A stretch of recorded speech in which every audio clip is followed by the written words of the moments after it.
Hello, beautiful people, and welcome to Drawing Down the Dragon. I'm Snappy, and thank you for joining me for our Unbox and Explore. And today we're going to be diving into the Sola Busca Tarot. So, this is going to be a really interesting and kind of a wild uh, episode for you guys.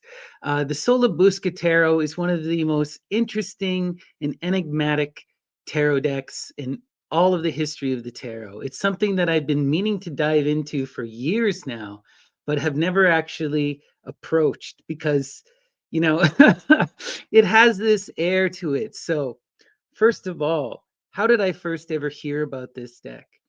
Those of you who know me know that I've been deeply interested in the Saturnian magical current.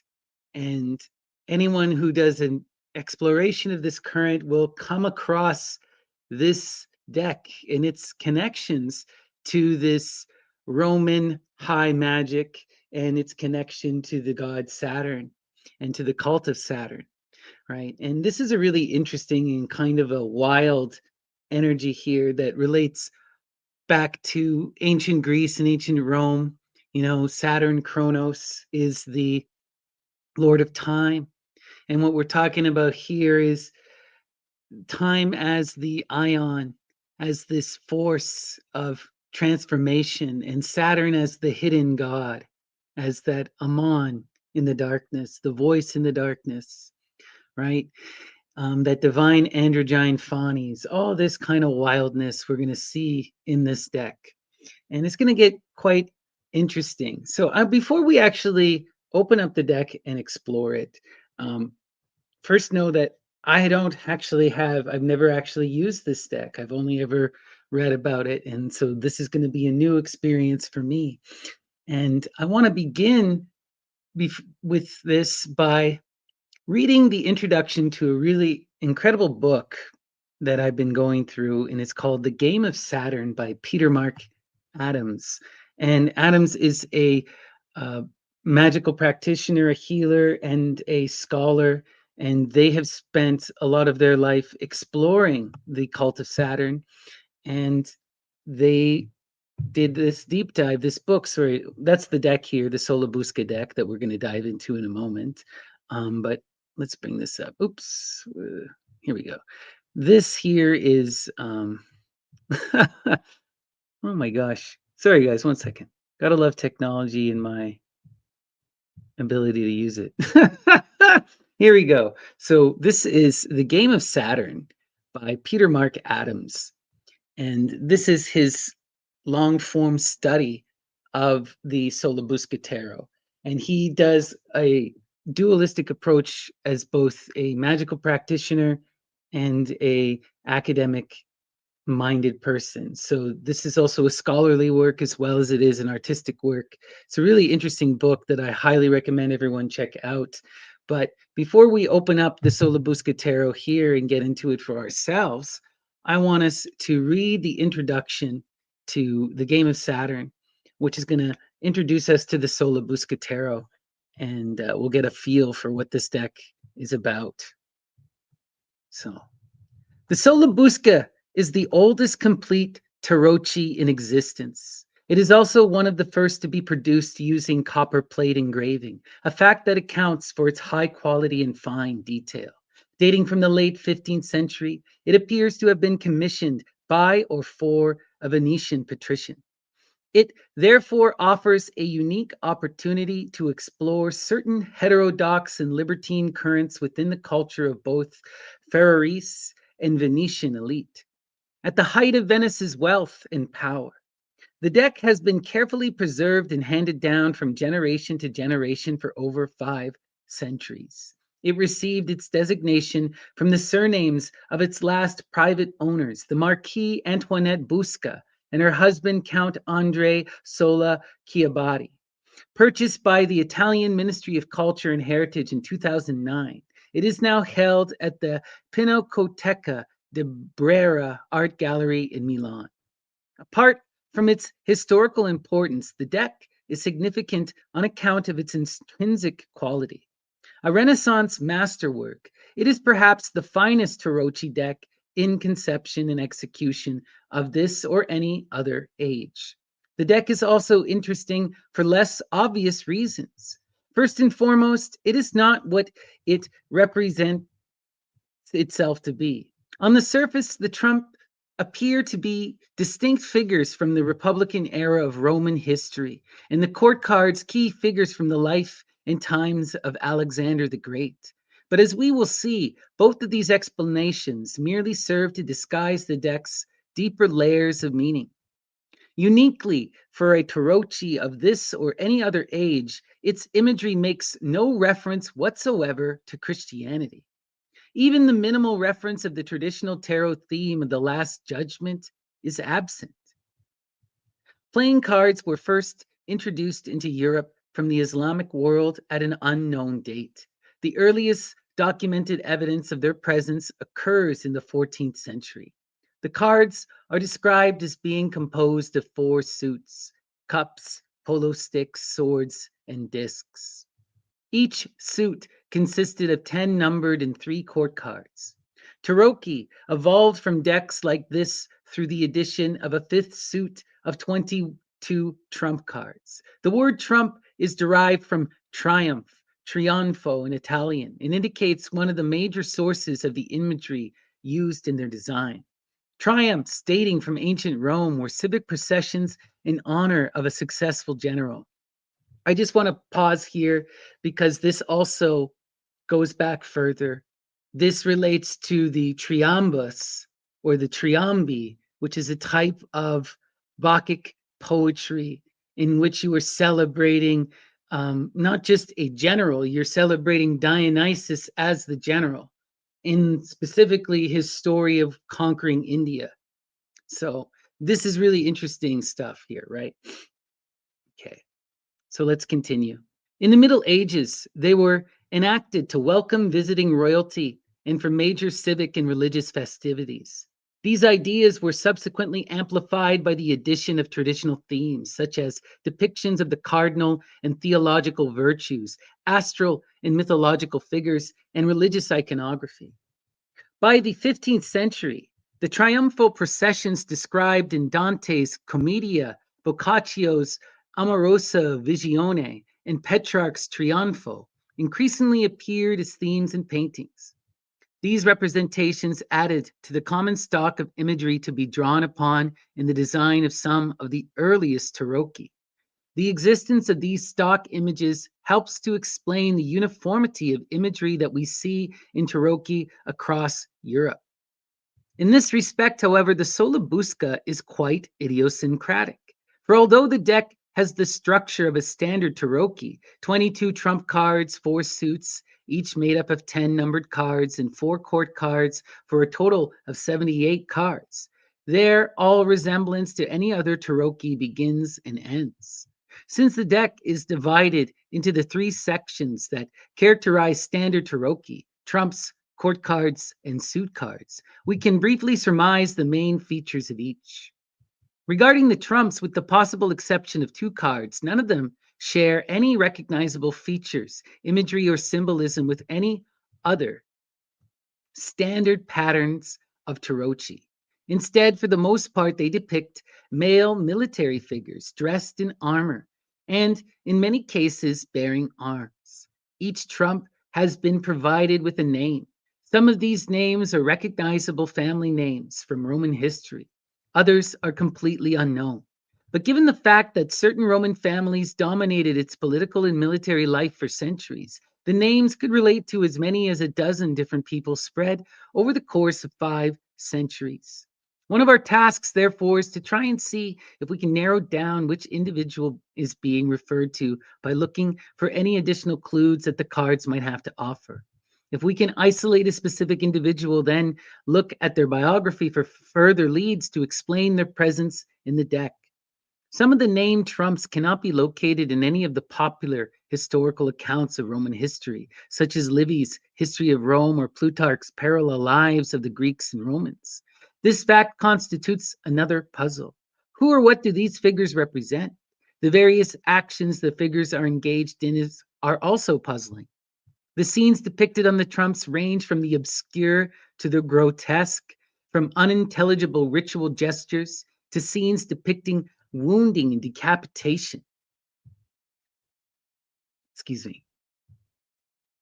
One trump, Nerone, figure 8, depicts a baby either being held over or thrown into the flames of a small fire.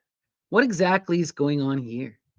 The court cards include names almost exclusively associated with the life and times of Alexander the Great. However, none of them reference the historical exploits for which he was renowned. Instead, we are introduced to the tall tales and fantastic exploits of the Alexander Romance literature. Given the diversity and fantastic nature of these tales, what narrative, if any, connects the characters depicted in this deck? Regarding the suit cards, the Sola Busca is the first and for the next 500 years the only Taroki deck to feature fully illustrated suit cards. Each card is decorated with an imaginative theme involving the suit emblem. Some are suggestive of distinctly alchemical operations. Others involve mythical creatures, grotesqueries, or people caught in strangely contorted poses. Still others display an unmistakably homoerotic content.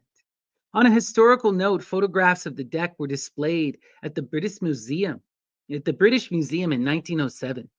They were viewed there by Pamela Coleman Smith, the illustrator of the popular Waite Smith tarot, who made them the basis for the design of some of that deck's suit cards. These images have subsequently been carried forward to every deck derived from the Waite Smith, which constitutes the vast majority of the tarot decks in use around the world today. In this way, the influence of the Sola Busca's designs has largely, unknowingly, been perpetuated throughout the world.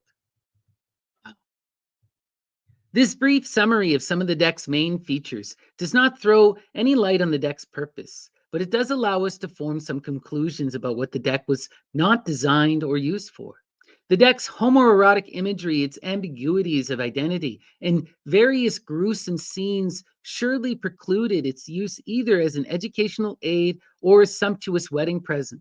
Given the fact that in the 15th century, homosexual acts were criminal offenses, some warranting capital punishment, this surely indicates that the deck was only ever meant for private viewing within an intimate circle.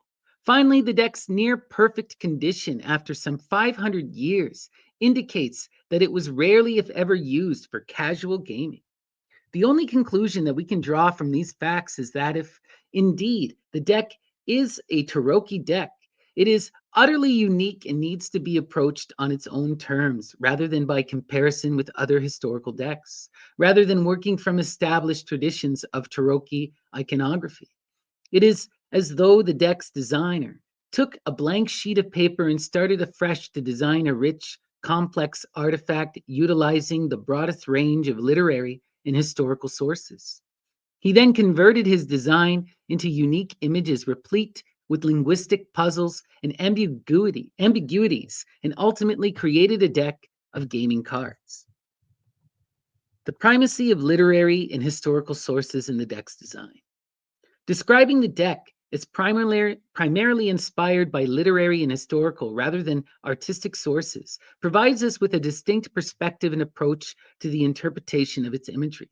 Although the deck illustrates people and events from a number of key texts, the choice of names assigned to the cards or combination of names and symbols has, in all cases, been derived from sources which, by and large, lack imagery.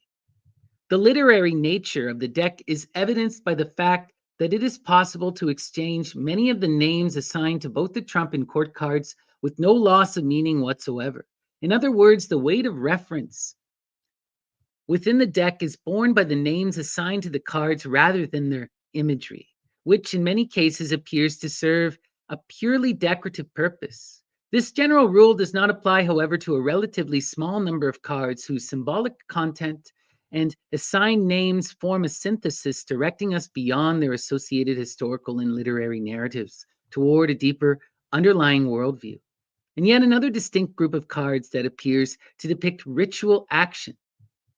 One of the strangest features of the deck is its repeated reference to Carthage, Carthage, the modern Tunis, was a city-state founded by the Phoenicians in the 8th century BCE. Situated on the coast of North Africa, it commanded the narrow straits that separate Africa from Sicily and the eastern and western basins of the Mediterranean.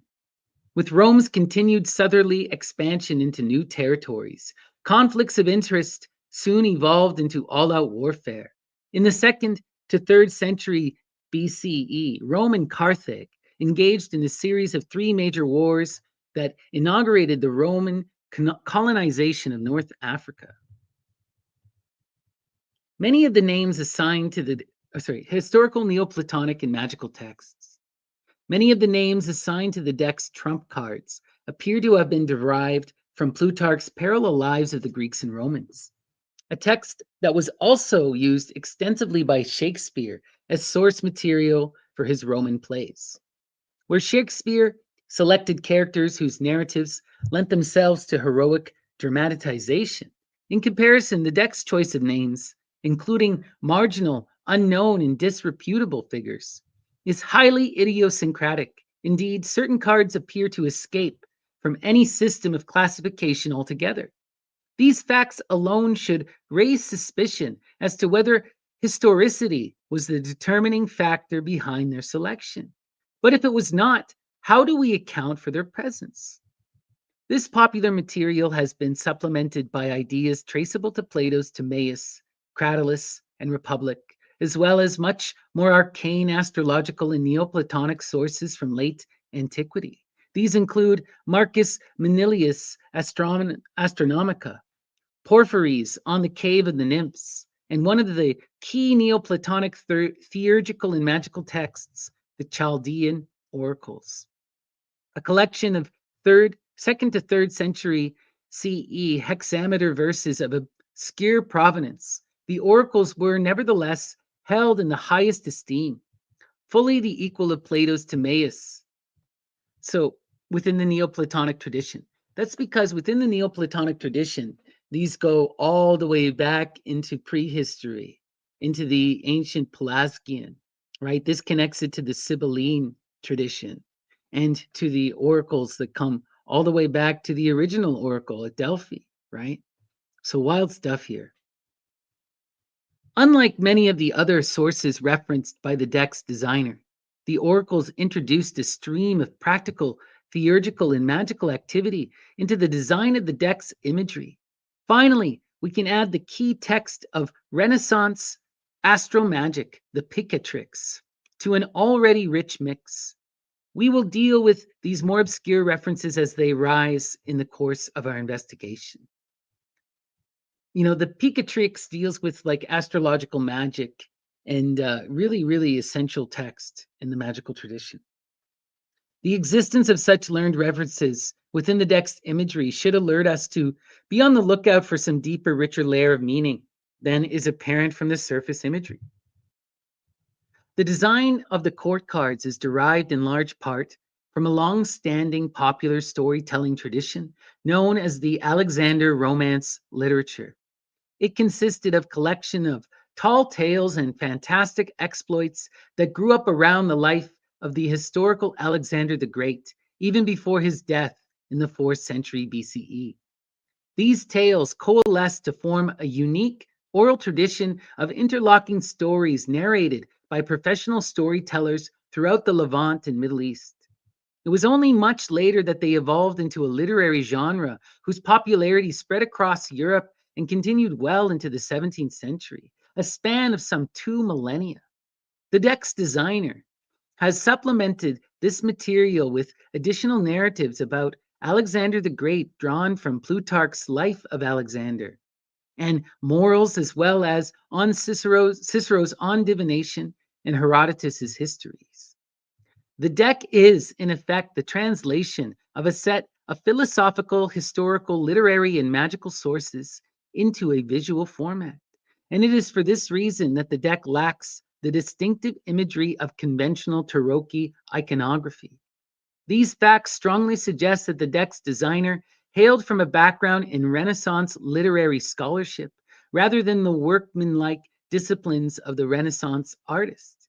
In addition, the range and depth of the deck's references suggest a polymath with ready access to a large number of high quality texts, texts that would only have been found in one of the fine libraries of the Renaissance elite, such as that of the ancient Ducal de Este family in Ferrara, where the deck originated. So I also have another deck, right? We have the Estensi tarot that also comes from the same family, which is a more classical tarot deck. Where did I put that? It's right here, right?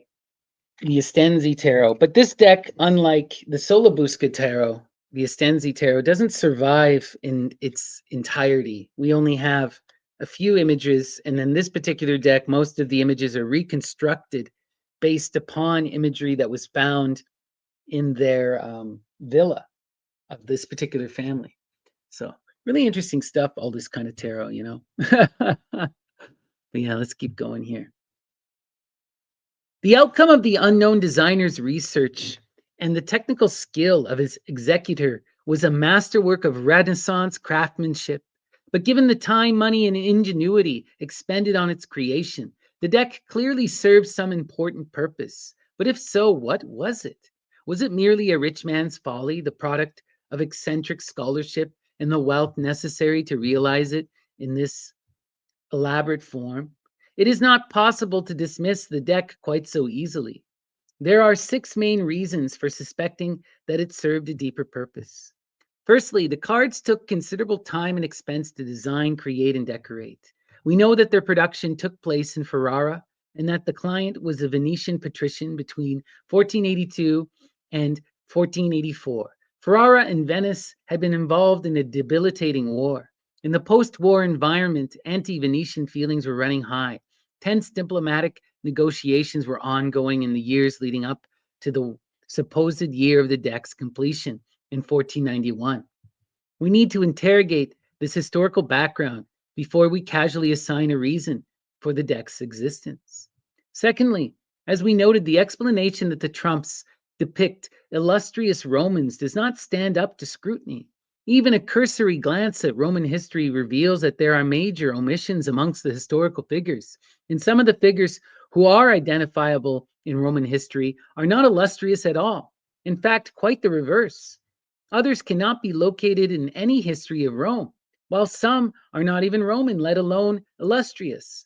With this curious and unbalanced selection of figures in the most prominent suit, what message was the deck trying to communicate? Thirdly, certain trumps include imagery that is clearly symbolic rather than representational. We will need to pay careful attention to the deck's symbolic language if we are to have any chance at understanding it. Fourthly, the explanation that the court cards depict the life and times of Alexander the Great also fails, since the cards make almost no reference to anything Alexander the Great actually did or was known for. Instead, two cards reference his purely mythical exploits, flying in a chariot drawn by griffins and killing the basilisk. We need to establish that what underlying narrative connects the nine cards that are obscurely connected to Alexander. Fifthly, some of the cards depict hermetic emblems and mythical beings or hint at obscure alchemical processes. Although this layer of symbolism forms an attractive subtext, it is fragmentary, disjointed, and lacks narrative continuity. This is not the case with most contemporary illuminated alchemical texts. For example, the early 15th century Book of the Holy Trinity. Their rich, though obscure nature does at least retain the sense of a definitive narrative movement characteristic of a process possessing a well-defined beginning, middle, and end.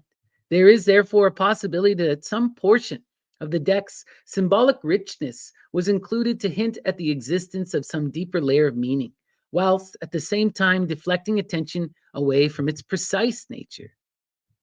Sixthly, the existence of unpainted cards in a handful of collections scattered across Europe provides evidence that more than one copy of the deck was printed from the engraving plates. Apart from the one complete and painted deck held in Milan, four unpainted cards are held at each of the following locations: the Kunsthalle in Hamburg, the British Museum in London, and the Petit Palais in Paris.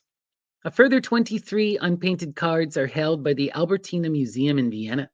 Given the absence of any other complete decks, it would appear that only a small number of copies of this deck ever existed, and of these, still fewer, perhaps only one, were ever completed by being painted. The existence and curious pattern of distribution of these cards suggests that the one painted deck that we call the Sola Busca is only one piece of a much larger puzzle concerning the intent and target audience of the designer of the deck's designer. Overall, very little is known about the deck itself, the circumstance of its creation, its purpose, or who designed it. My own research reveals that its conceptual design involved the creation of a complex system of multi-layered symbolism derived from classical philosophical, literary, and historical and astrological sources. While the copperplate engravings used to print the deck were undertaken by a noted Ferrarese artist, its design bears all the hallmarks of a sophisticated, learned, and wide ranging intellect, one fully capable of satisfying the discriminating taste of an elite and highly educated clientele. Although we do not know who painted the one full surviving deck, the deck appears to have been completed by 1491. That said, we have no idea when it was designed or how long the process took. Given the complex web of interrelations that exists within its imagery, it would have required significant effort over some considerable period of time to arrange all the references and translate them into a consistent pattern of imagery before the artistic process of drafting and engraving could even commence. The Sola Busca Tarocchi therefore stands alone, an obstinately opaque artwork on the borders of mainstream awareness. Even after prolonged study, the deck retains its strangeness, its sense of being, stubbornly and irredeemably odd. Why then should we spend time on it? The quality of its design and execution are first rate. It is enigmatic, a challenge to those who cannot refrain from arcane pursuits through the literary, historical, and esoteric thickets of the past. There's obviously been considerable knowledge, time, and money spent on its creation. Its survival over the course of 500 years means that it has been cared for and protected as it passed unscathed through the turbulence of the centuries to arrive today in a near pristine state. That alone is remarkable. But there is about the deck another quality, one that, after initially disregarding it, repeatedly draws your attention until the style and imagery begin to take root and colonize some part of your awareness. The deck occupies its own self defined zone of meaning, one constituted from the shards of historical and literary narratives spanning millennia, but carefully positioned to simultaneously suggest and obscure some deeper, more extracting zone of psycho-spiritual turbulence. From these uncertain beginnings, themes will begin to emerge, to coalesce, and then to solidify.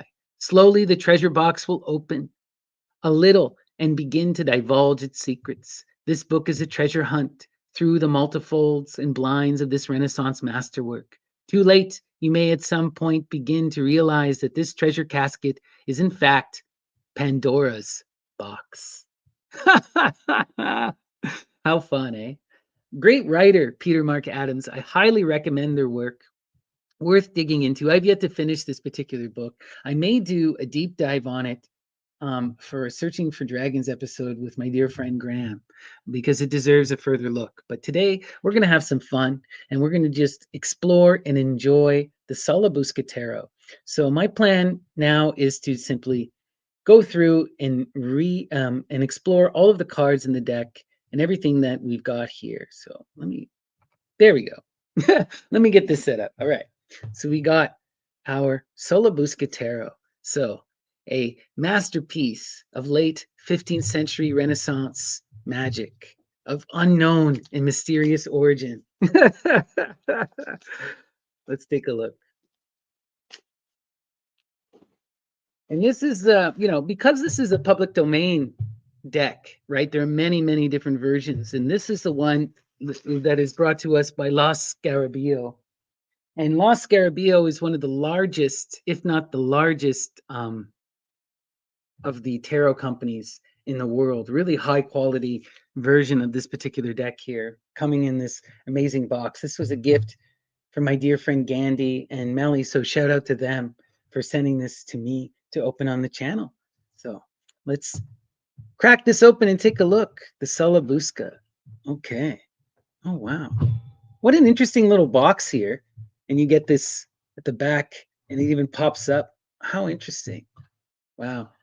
That's fun. Okay. And then, of course, you got the little pull tab. We have this incredible book.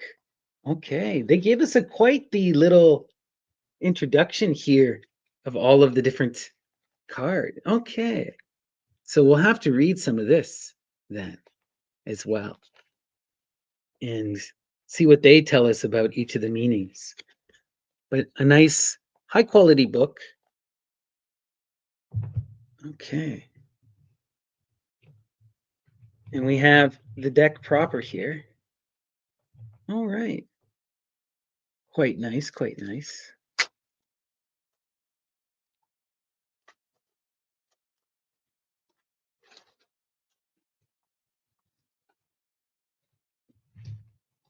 Oh, wow. Look at this. This is going to be awesome. Okay. And look at the back there. Okay.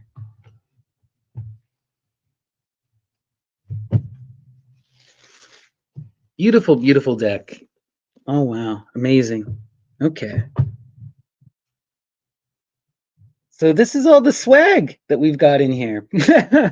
Pretty good amount of swag. Love it. High quality stuff. Amazing. So let us take a look here at our first card. Oh, wow. What is this? How interesting. Okay. And we'll check out what this book has to say. Let's read the first introduction here in the book. It's a short book. It's in multiple languages. It appears much larger than it actually is. But here, the Sola Busca Tarot. This precious tarot deck, previously belonging to the Marchesa Busca, born Duchess of the Cerboloni family and married into the Busca family, was acquired by the Italian Ministry for Cultural Resources and Activities in 2009 and assigned to the Barrera Gallery in Milan. It is a deck of 78 cards. The cards were lightly engraved in copper as strokes of the burin can be clearly seen through the superimposed color, where traces of the lines are clearly visible. Leopoldo Ciconara, in his work of 1831, Memoir to Serve the History of Intelligo Printmaking, wrote that Abbot Zani had told him he had seen the same edition divided into two gabinetti in Naples. This information proved correct, as was eventually verified by Ciconara, who confirmed the same numbers, dimensions, and quality of the work. Currently, other examples are known not illuminated in the collections of the Kunsthalle in Hamburg, the Petit Palais in Paris, and the Albertina in Vienna. The presence of the cards belonging to the same deck but not colored has suggested that the deck in Milan, after being engraved, was then painted by a Venetian artist with the addition of various inscriptions. The result is a deck where the number of cards divided into triumphs, number cards, and courts is identical to the known standard structure of today, which is 22 triumph cards and 56 number and court cards. The year of the pictorial intervention has been deduced from the text that appears on the triumph bocco, which is 15, which in the year 1070, which should correspond to 1491, given that the Venetian era ab urbe condita begins in the year 421 of the Common Era and not from 453, as was believed in the past. There is a great difference between the triumphs of this deck and the canonical figures. So immediately reading this, and I've noticed this with a couple of these particular, so this company, right, Lo Scarabeo, is from Italy, and I think they translated this from Italian into English, and it's a bit, it's a bit hard to read as a result. But let's continue. There is a great difference between the triumphs of this deck and the canonical figures, in that, apart from the Matto, the Fool, which was drawn according to a generally common iconography of the time, the remaining triumphs represent famous personalities from ancient Rome and biblical times, along with others that are not easily identifiable. This follows a backward-looking tendency, as can be seen from the cycles of the famous men in the 14th century, of exempla to imitate.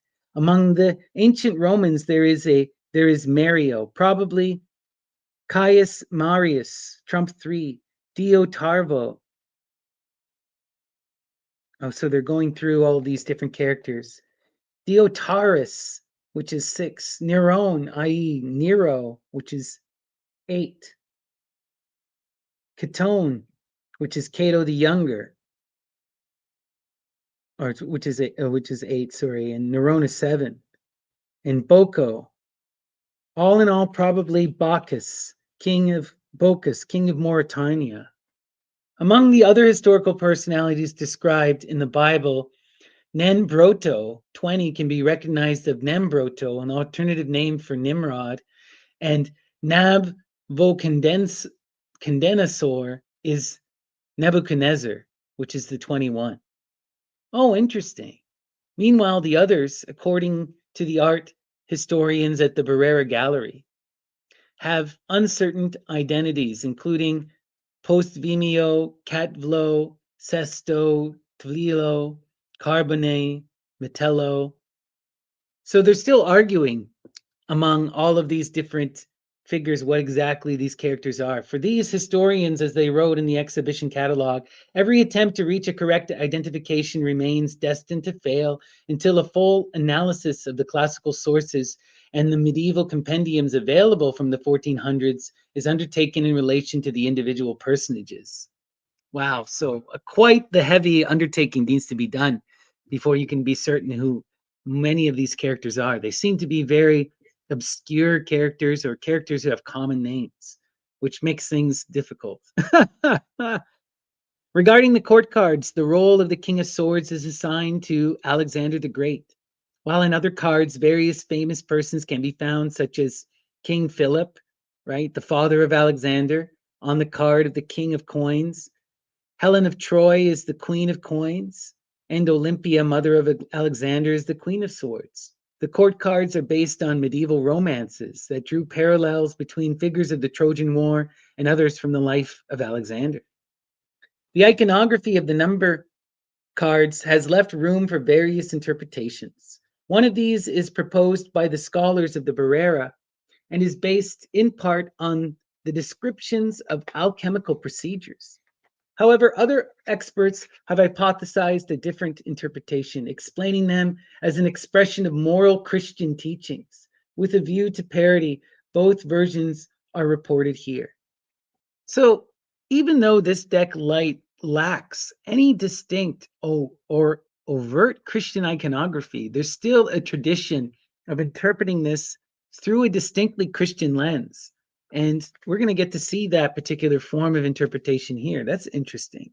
And we noticed that in reading the introduction to Peter Mark Adams' book, he is outright rejecting the possibility of any overtly Christian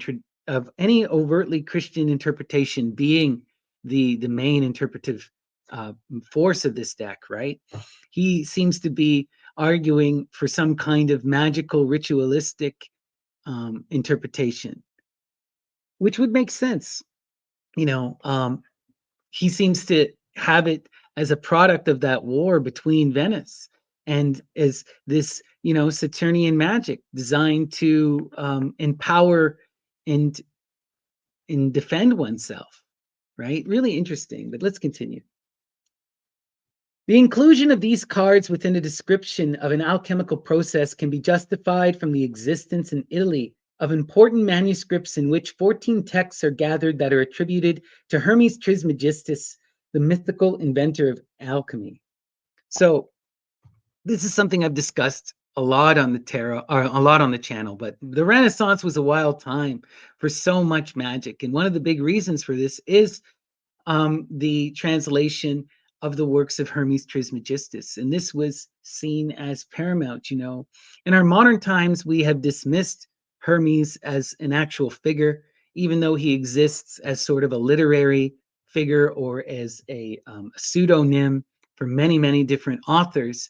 Because there is no historical Hermes, there's been this tendency to just outright dismiss this tradition, you know. But in the Renaissance, they believed not only that there was a historical Hermes who was the main contributor of all of these ideas, but that this was the height of the Western tradition, right? On par and as important with Plato, you know. So they prioritized the translation of the works of Hermes at this time. And this was also, you know, at the recommendation of people like Gemistos Plethon, which we will see in this deck. One of the things that Mark Adams points out is there may be an artistic representation of Gemistos Plethon. And Plethon is widely considered to be the philosophical foundation of the Renaissance. He was a Byzantine pagan, a follower of Poseidon and Helios, and he moved to Milan to teach and to study, and yeah, was one of the early initiators of the Renaissance. Um, really interesting stuff. But let's keep going here. Okay.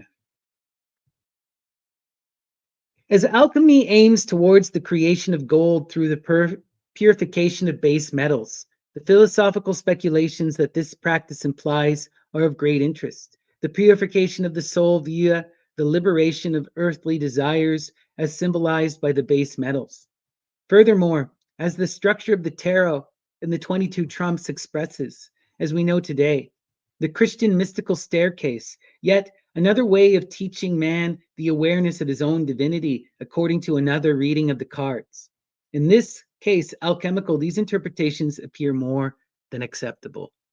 You know, we've talked again a lot about this alchemical magical tradition.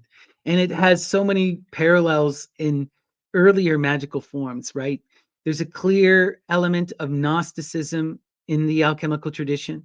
But for my specific interests, I notice the Sibelian, the Attis cult elements, right? Attis, who is the god who undergoes the purification, who goes through the divine imitation and transformation, who castrates himself and disregards his basal animal half in order to ascend and transform back into that pure form, to reform the divine androgyne at the heart of creation, right? And to reform that divine androgyne, you have to achieve balance. And for Attis, that was rejecting that masculine half.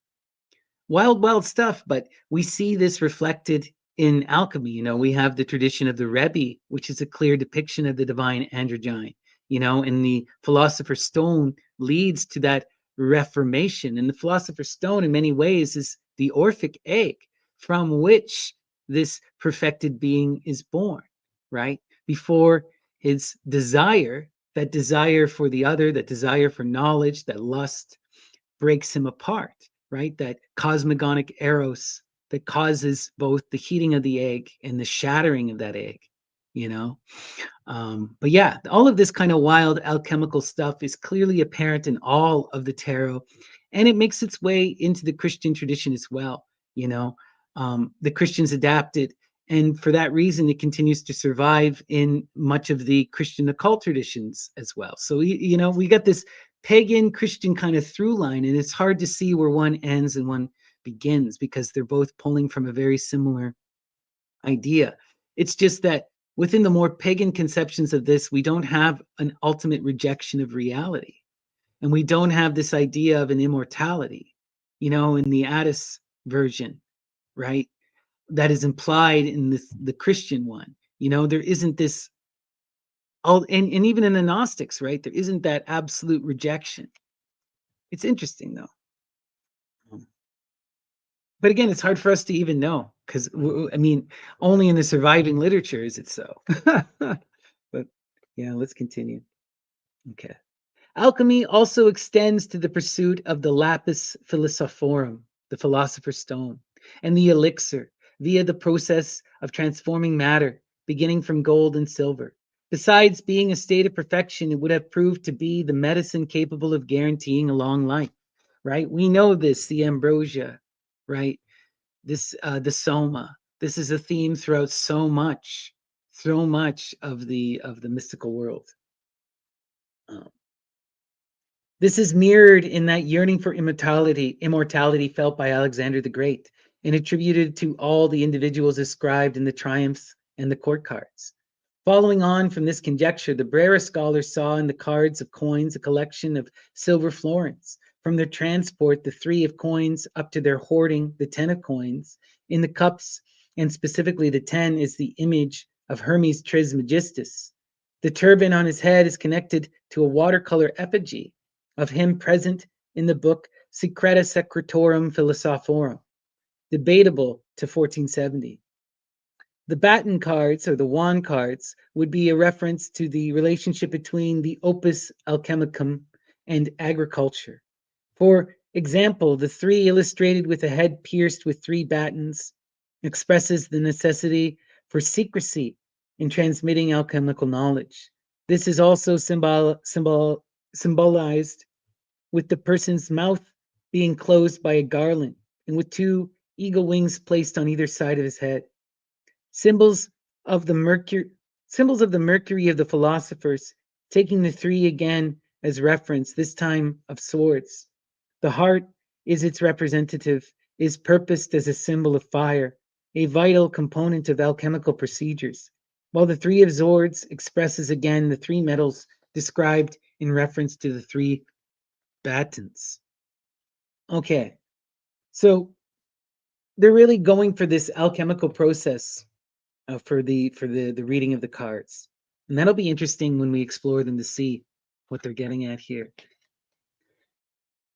The Brera scholars have identified Nicola di Maestro Antonio of the Marches region of Italy as the person who created the tech.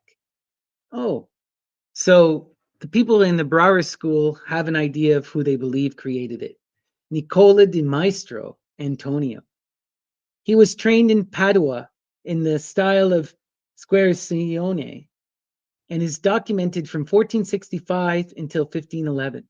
But the idea of the project should be attributed to Lodovico Lazzarelli, a humanist born in 1447 in San Severino, also in the Marches.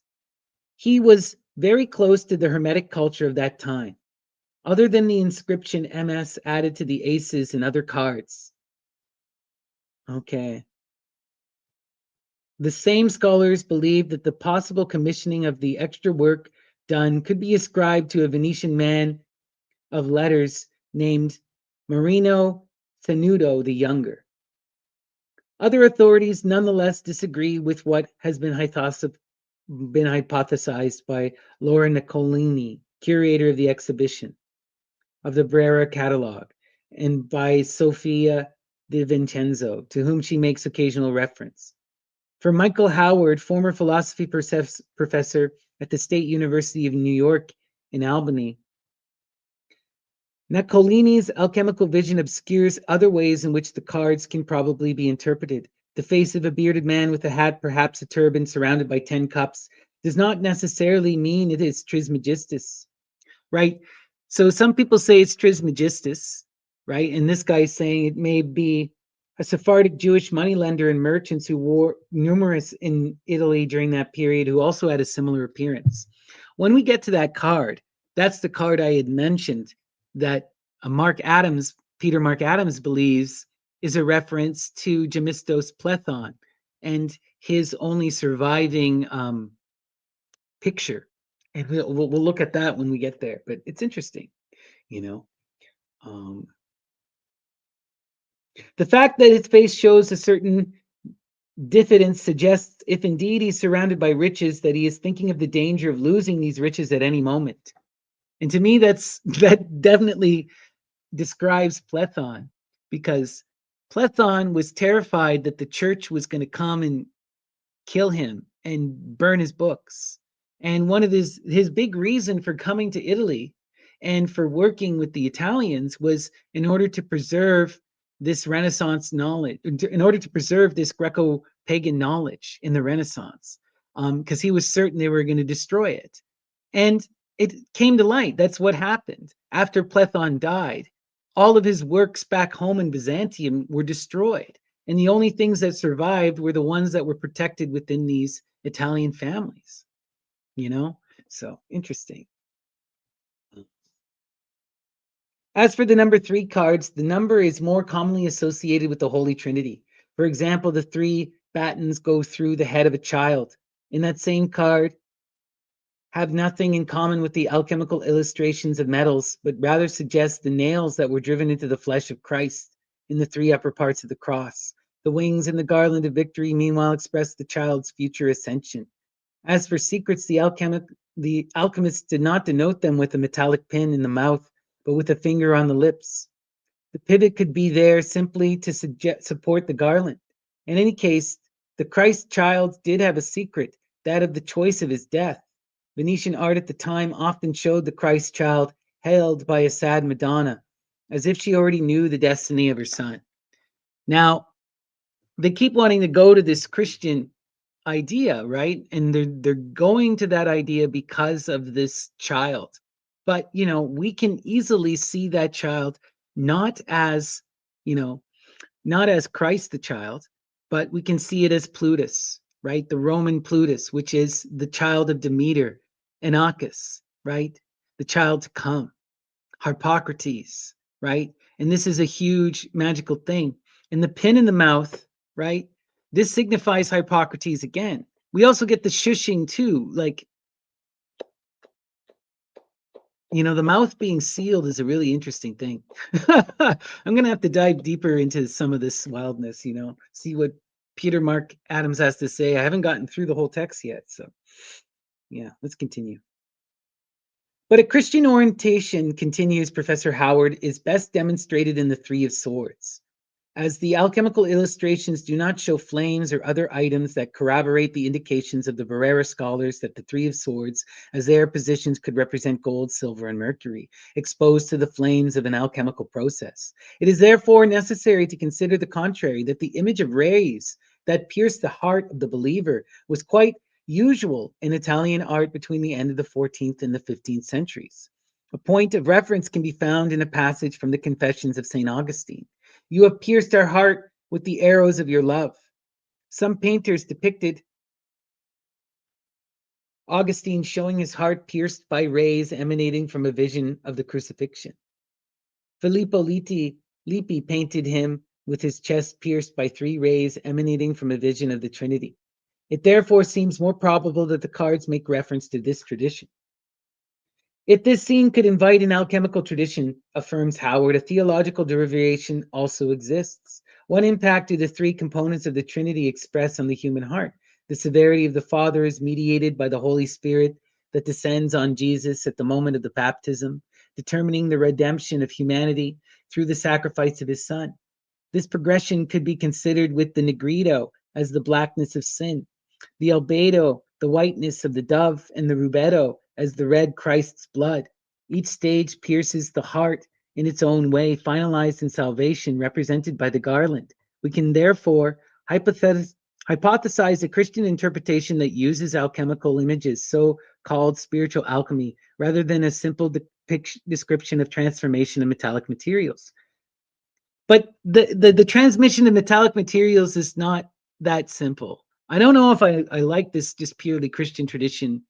I mean, it's hard to disregard that there's clearly a Christian influence, even if they're trying not to have one, they're having one. Because we have to remember at this time, in this point in history, at the turn of the 15th century, 1490, Christianity is dominant and is killing everyone.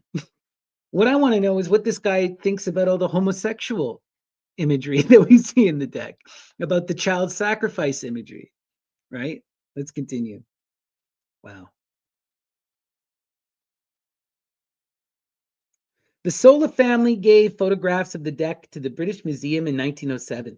The cards realized by Pamela Smith for the deck created by A.E. Waite took inspiration from some of these, including the one of the heart pierced by three swords. Waite, however, replaced the garland with a rain cloud in this way modifying a scene of suffering, ending in joy, into another of only sadness. According to the mathematician and tarot historian Mauro Chiappini, sorry for my butchering of Italian names, bear with me, Chiappini, the various inscriptions present on some cards could be correctly interpreted as anagrams. Chiappini asked himself, various inscriptions present evident spelling errors, such as the Queen of Cups, Polyssena instead of Polyssena with two S's. The Queen of Swords, Olympia instead of Olympia, an N instead of an M. The Knight of Coins, Serafino instead of Serafino, an A instead of an E. Who is this knight Serafino? Who are the King of Battens, Livio Plauto, and the King of Cups, Lucio Cecilio? Absence from the history of Rome, both in title, there were only 7 kings of Rome, beginning with Romulus, and in name. In the triumphs, who are Lenpio, Venturio, Olivio, Ipio, of whom no trace exists in Roman history, placed alongside Cato and Nero? To understand this, for Chiappini, the most reasonable explanation is that here we are confronted with an intentional error, placed deliberately to make us discover something else. And this is something that we see throughout the magical tradition. This is called a blind, okay? A blind. And there are many, many blinds, and this is something that we even see within the tarot. Some people posit that the tarot itself is a blind, and that the word tarot and that iteration is actually obscuring the word Torah. And we see this in the Marseille tradition, which is far more deeply connected to Jewish roots and Jewish magic. But all of these are blending in various ways. But we also have to remember the Sola Busca breaks with all other tarot traditions, right? So, but it is operating in this magical way, and there's clear misspellings, like Olympia, that's like obvious. And when you see the depiction of this great mother figure, she's clearly Olympia. So there's something going on here. Let's see what Chiappini has to say. Okay. Names deliberately utilized to hide another meaning. In other words, a linguistic expedient that should lead to another, as if the inventor enjoyed himself by placing within the deck a game within a game.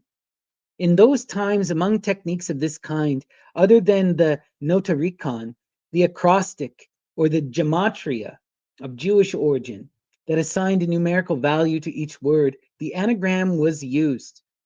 For example, Francois Rabelais, who signed himself Alcofibras Nasir, and Pietro Aretino. So these are both two characters I would also consider dragons. So it's wild that they're bringing them up, right? Francois Rabelais, right? He wrote this incredible book that I have beside me, one of my favorite books of all time, Gargantua and Pantagruel. And he is the one who coined the term thelema, that eventually became and inspired Crowley's True Will, one of the great satirists of all time, an anarchist and a wild mystic, interesting character there. But yeah, utilizing this anagram, Pietro Aretino, he was a Renaissance Italian writer who is credited with the invention of erotica. And he got this from working with courtesans within the Italian court system. And within the Italian nobility, sorry. He became very good friends with many of these high class, these women who were working behind the scenes as courtesans. And he wrote this famous book called The Dialogue of the Courtesans, or the School of Whoredom, which is one of the most wild books ever. Very Machiavellian.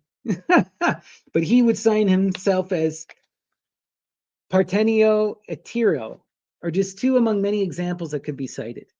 Anyway, resolving anagrams of names present in the court cards actually provides a surviving result. For example, the card of cups, considering the knight Natanabo, the queen Polissena, and the king Lucio Cecilio are, and proceeding with the anagram, results in Locio Lucia Pianto all'inseno bear, a phrase that translates to advice on using drink with the same moderation that should be used in all aspects of life.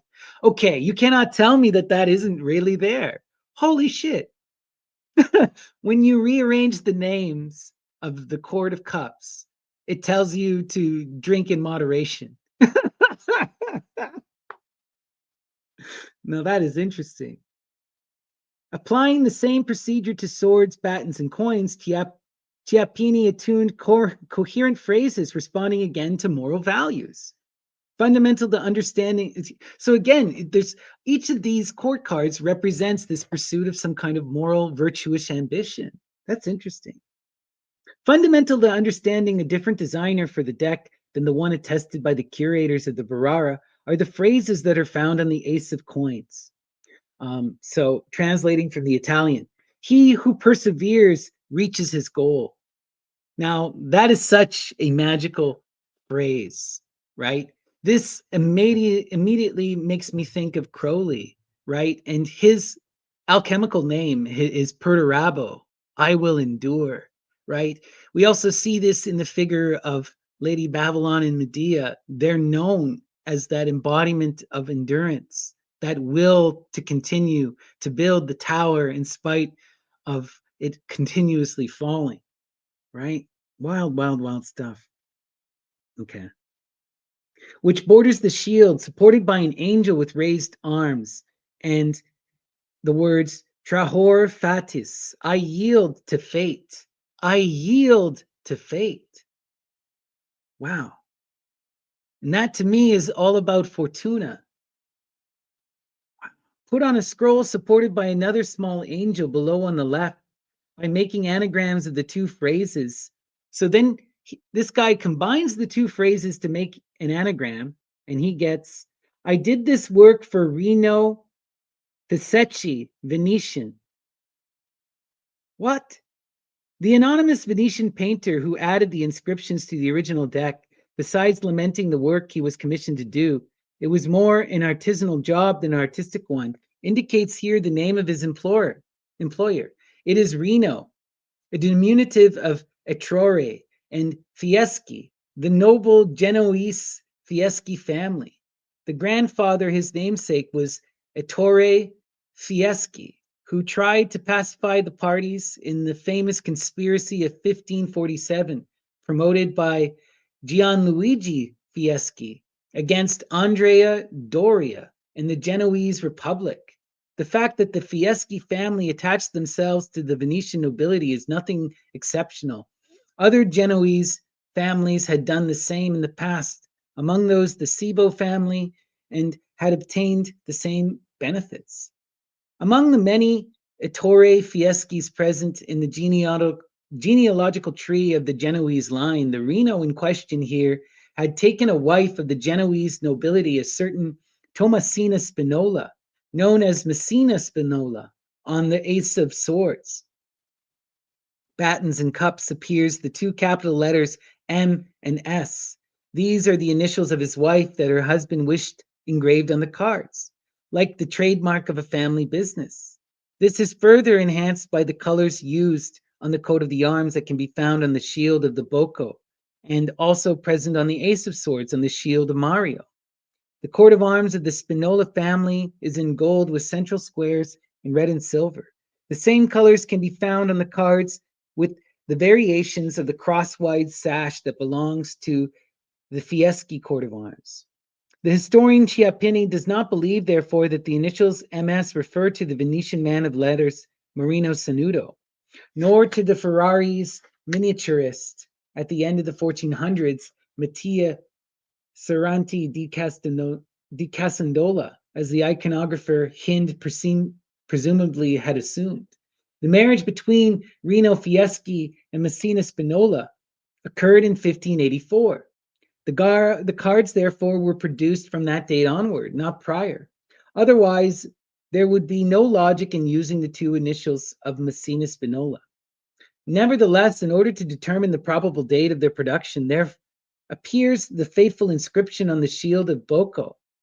Anno ab urbe codita MLXX. Making an anagram of the phrase in question, we get XX or 20, Abiam del Anno Turco. The year of the Turk referenced here is the celebrated Battle of Lepanto, 1571, when on the 7th of October, the Holy League, composed of the Genoese, Venetians, and Spaniards, defeated the Turkish Armada at Lepanto. Having determined that 1591 was the most likely date when the anonymous Venetian artist contributes his variations on commissions of the Genoese noble Rino Fieschi, Ciampi attempted to identify the possible commissioner and executor of the original deck. The only help in this instance was from the inscriptions present on the triumphs, and there were only two: SC written on the chariot, Triumph de Taro, and on the small flag at the top of the pole of the Triumph Metello, SPQR, Senatus Populusque Romanus, on the quiver of the Triumph put in relation to Carbone. What is written without any ambiguity, SPQR, on the quiver of the Triumph, relates to the person represented, Gaius Papirius Carbo, from the tribunal in 1331 or 131 BCE. 131 BCE. He had approved the Lex Tabellaria, much desired by the public, which extended the written and therefore secret ballot to legislative meetings. It was already in force in the electoral and judiciary meetings. Of this law and its proponent, Cicero said, "The third on ordering laws or vetoing them belongs to Carbo, a seditious and wicked citizen." Carbo, initially a proponent of democracy, changed sides in order to attain a consular role and passed over to the side of the aristocrats. In 120, as consul, he defended Lucius Opimius, the assassin of Gaius Gracchus, betraying both the law and his long-standing friendship with Gaius and his brother Tiberius. The following year, he came to be put under indictment by Lynceus Crassus, and once defeated, it was said he took cantarella, meaning that he poisoned himself. Carbo was therefore considered a traitor, and the association with the hangman, traditionally number 12 of the triumphs, is perfect testimony to these facts. Wow, so they have a guy who was a betrayer and who was forced to kill himself by poison. Interesting. Let's continue. It is necessary here to point out that in order to highlight the role of Lazzarelli as the author of the deck, the Barrera scholars have hypothesized that this Carbone could be identified as Ludovico Carbone of Cremona, who had a connection with the Hermetist scholar. This is a debatable attribution given the letters SPQR explicitly indicate a person from ancient Roman times. Chiappini also undertook inquiries in order to identify historically each character associated with the triumphs as he did for Carbone. The other inscription is formed by capital letter S and C placed to the side of the inverted ivy leaf. The interpretation of Hind, who assigns to the acronym SC the interpretation Senatus Consultus, is Chiappini's opinion unlikely. This is not so much because of its generic nature, but rather because of the presence of the plant. The letters S and C wrapped around an ivy leaf in such a way appear more like a coat of arms, as if to express some family dynasty.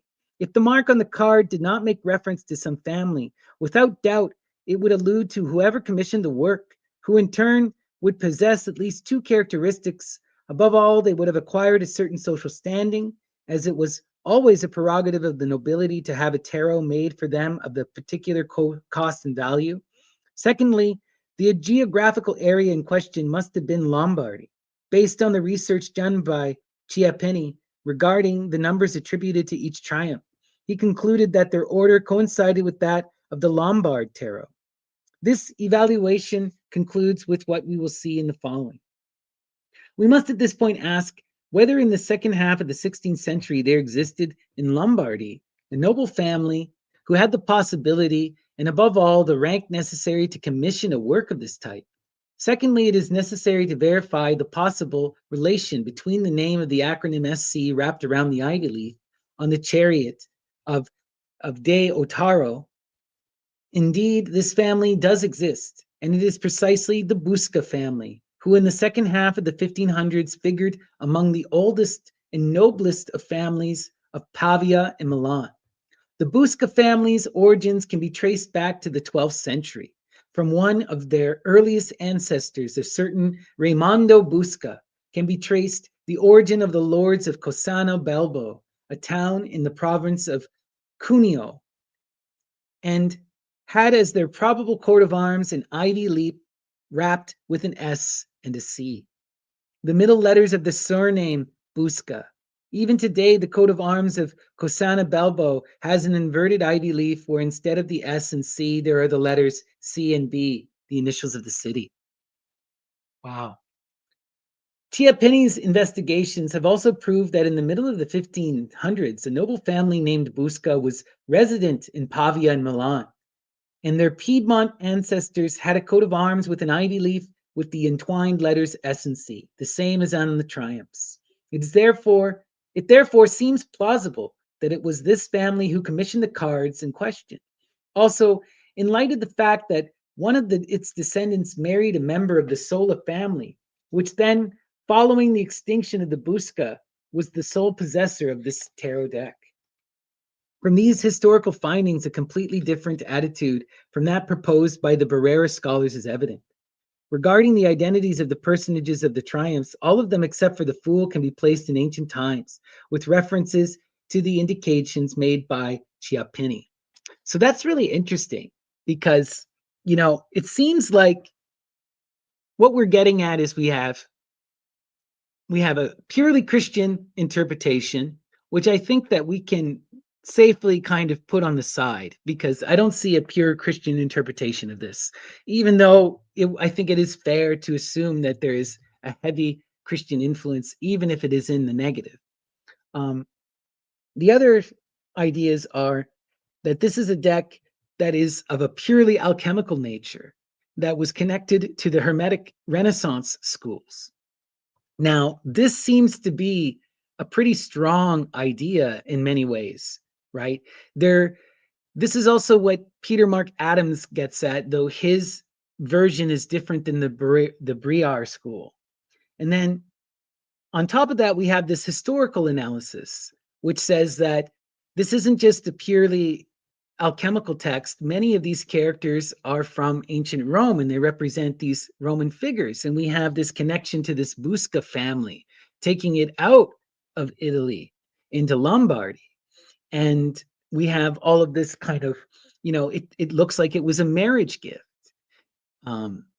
based on this Chiappini's interesting stuff, and that kind of breaks with what Peter Mark Adams was saying. He didn't believe that there was any of this kind of marriage possibility there, though he does agree with a lot of the historical interpretations, right? Really, really wild stuff. But let's keep continuing here. So we're going to now go through all of the cards in the deck and see what we got.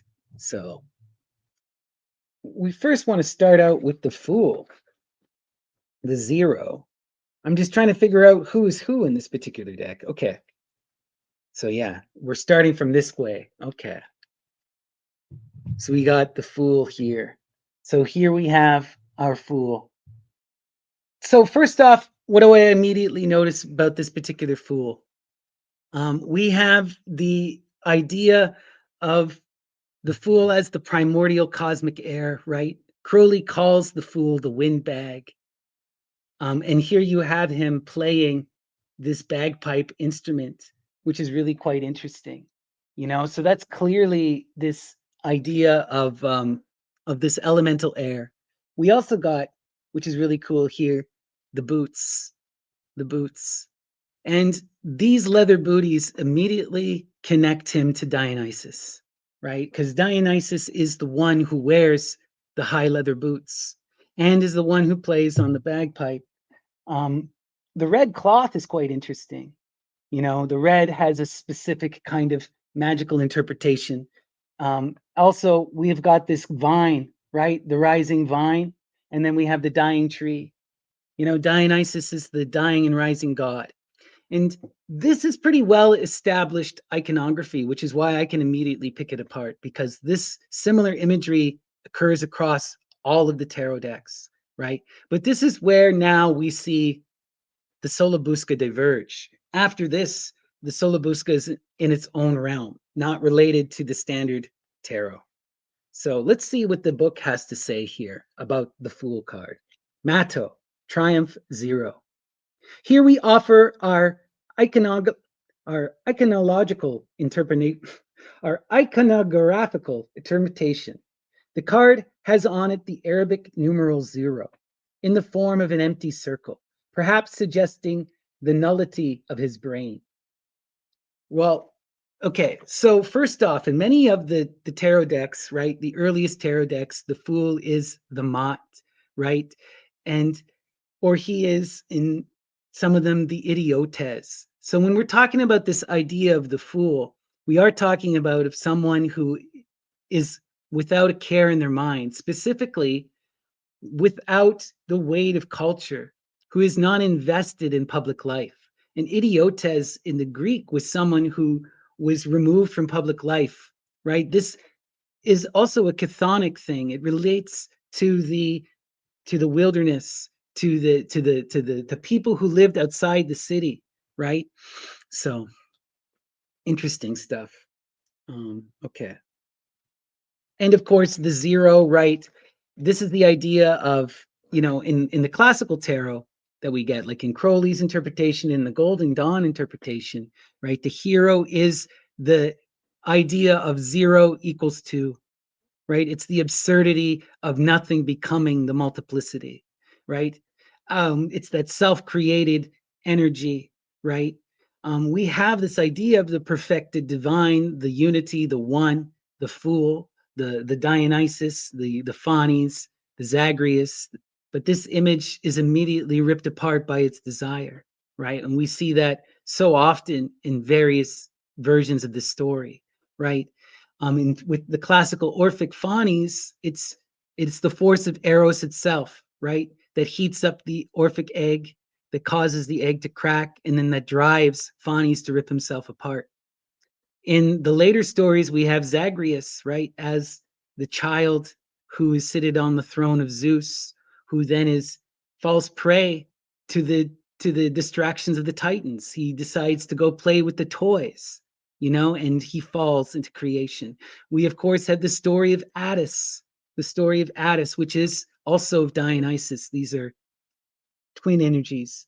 And Attis, right, he falls for the nymphs. He falls for the nymphs and descends into the earth and then is bound in the mud and must engage in the process of divine imitation to shed his base self, right, to castrate himself, to go through this process of imitation and to reform the divine androgyne, to go back and become that one, you know? So in the classical tarot, we clearly have a lot of this alchemical stuff. And by the time of the Golden Dawn, it's paramount. And I would say that it's even here, right? This is clearly Dionysus, right? In some of the imagery of the Fool, there's less of an explicit Dionysian element. They highlight more Dionysus as the everyman, right? Because the Fool is the everyman, and Dionysus also represents the everyman. We see this explicitly in Euripides the Bacchae, right? He is the Xenos, the stranger, right? And it's this idea of hospitality that is so paramount within the Greek virtues. But yeah, let's continue. Okay. At the top, the letters MA are on one side and TO on the other. So we got Matto on either side here. The black crow represents the unfortunate state of the fool and also of man as irresolute and sinful, made black by his faults. Made black by his faults. Wow, interesting. Thus, the fool looks at it as if the bird was his mirror. Cesar Reaper writes about such a figure holding Nella Sinistra, un corvo, in his left hand, the one who holds a crow in his left hand. just as the crow is on the Mato's left, the sinister side. Misfortune, as Aristotle writes, is an event contrary to the good and of every contentment. The crow, not by being a bird of bad omen, but by being celebrated as such by the poets, can serve us as a sign of misfortune. If, as oftentimes, a sad event is an omen of the greater misfortune to follow, we must believe that following unhappiness, ruins come by divine permission, just as the ancient omens were indications of the will of Jove. Thus, we are admonished to turn from the wrong path of evil actions to the security of virtue, with which the anger of God subsides and misfortune ceases. Regarding irresolution, the same author affirms, woman with a black cloth on her head holds two crows in her hands, which, when they sing, always make crass, crass, in Latin, tomorrow, tomorrow, as do irresolute men who put off working diligently from one day to the next. As Marshall says, the black cloth, like the crow, shows the darkness and the confusion of the intellect. Wow, that's interesting. That's an interesting idea there for sure. You know, we definitely see this right within this classical idea of the tarot, which is all about self-refinement, right? The idea of the tarot is about going through this process of divine imitation, of connecting to that hidden voice in the darkness, the high priestess energy, the energy of the two, which then carries you through these various cycles until you can perceive the true beauty, till you can lift the veil and see Isis unveiled, which is that true muse. And you see her by becoming her, right? You become the same energy, you reform that whole, right? This is that process of what the tarot is about. And yeah, we're seeing that represented here as this black crow. For Addis, right, it's the nymphs. And for this particular fool, it's the crow. Represent, you know, because we have to strive for that virtue. We have to go through these cycles and recognize that we have to come into control of our personal actions. You know, this is something we see time and time and time again. You know, we desire the muse, we lust after her. But if you reach for her, if you try to possess her, that's when you lose her. That's when everything fails and you fall back into the mud, broken, and have to refine yourself again.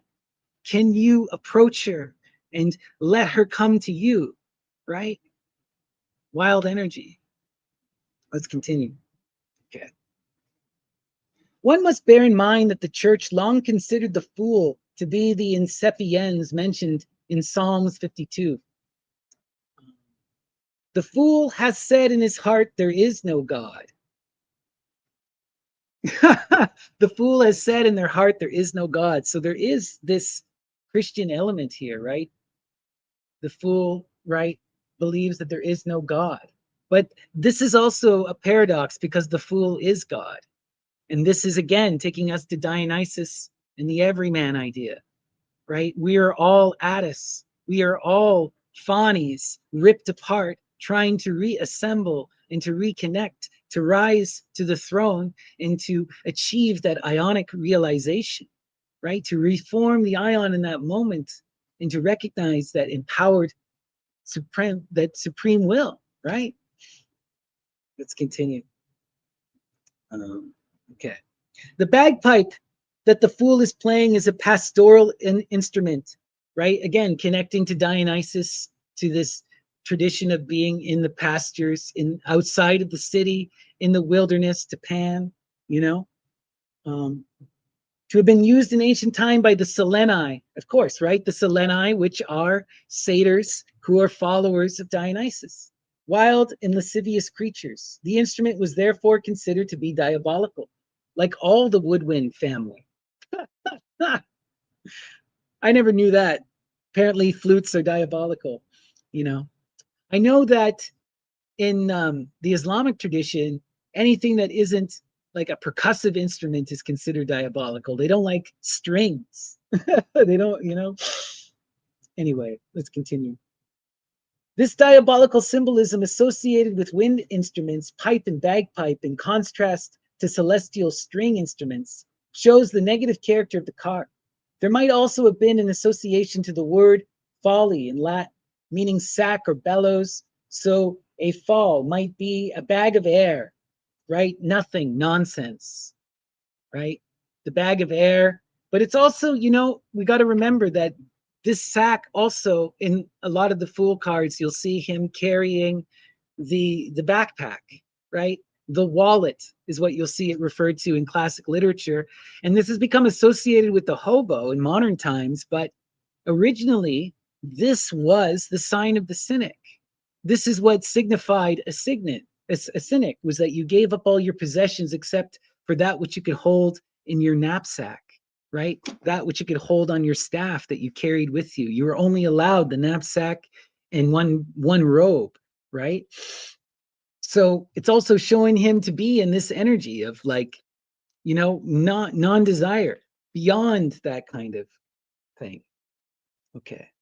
The fact that the fool is portrayed with negative connotations from a Christian standpoint suggests a similar interpretation of the entire deck. Okay. So this guy is pointing out that because there's this overtly negative, we have to remember, right? This is coming up in a time when there is a clear, Christian supremacy, a violent Christian supremacy, right? We started earlier talking a bit about Gemistos Plethon. He's in Italy because he's running from Christians, right? And this deck is obscured and hidden because it can't be seen by the greater Christian public. So there is this whole thing about having to, hide this stuff, but there's also, right, we recognize this throughout the magical tradition. Where do we find the greatest of power? Where do we find the greatest of attention? It's in the breaking of the taboo. It's in this exploration of that which is made evil, right? And this is why we always see that pagan other engaging in this, because we can don that costume and we can become the demonic. We can empower ourselves and protect ourselves in the imagery used against us. It becomes this dualistic experience where, the fear then creates the monster. But we see this time and time and time and time and time again, you know? And this is certainly what happened within the Christian tradition. There were no black masses until the Christians, started freaking out and making it up. And then all of a sudden, people started doing them because there's power in the taboo, right? Anyway, let's continue. So we're going to go to the next card. That's our Fool. That's the Fool card. Okay. Interesting. Now we're entering into realms unknown. So we got our first card here. Okay. The one. Interesting. A grandiose shield. We have, okay. It's interesting. Red cap. The green armor. Is it a mirror or is it a shield? I wonder. What does our book have to tell us about this card? So Triumph 1, Pen Filio. So that's what it says up here. It's really hard to make out. It's very faint. Pen Filio. This is Marcus Babius Tamphilius, sometimes called Panfilo in Italian. Praetor of 192 BCE. Praetors were magistrates with executive power. He was sent to Greece with Quintus Caecilius Metellus and Tiberius Sempronius, where he eased the conflicts between Thessalonians and Macedonians. He also conquered the Apuani, the inhabitants of Liguria who lived in the Apuan Alps for Rome, without shedding a single drop of blood. Thanks to this, the triumphal crown that rests on his head gains significant meaning as a prize for his victory. Moreover, he was the first to receive triumphal honors without having waged a war. First, like the magician, number one in the sequence of triumphs, right? So in the traditional tarot, this would be the magus, right? And the magus in the traditional tarot is representative of Hermes, the one who has gone through the path and who has achieved that divine imitation, become balanced in themselves, and now can enact their will, right? Can live in that true power.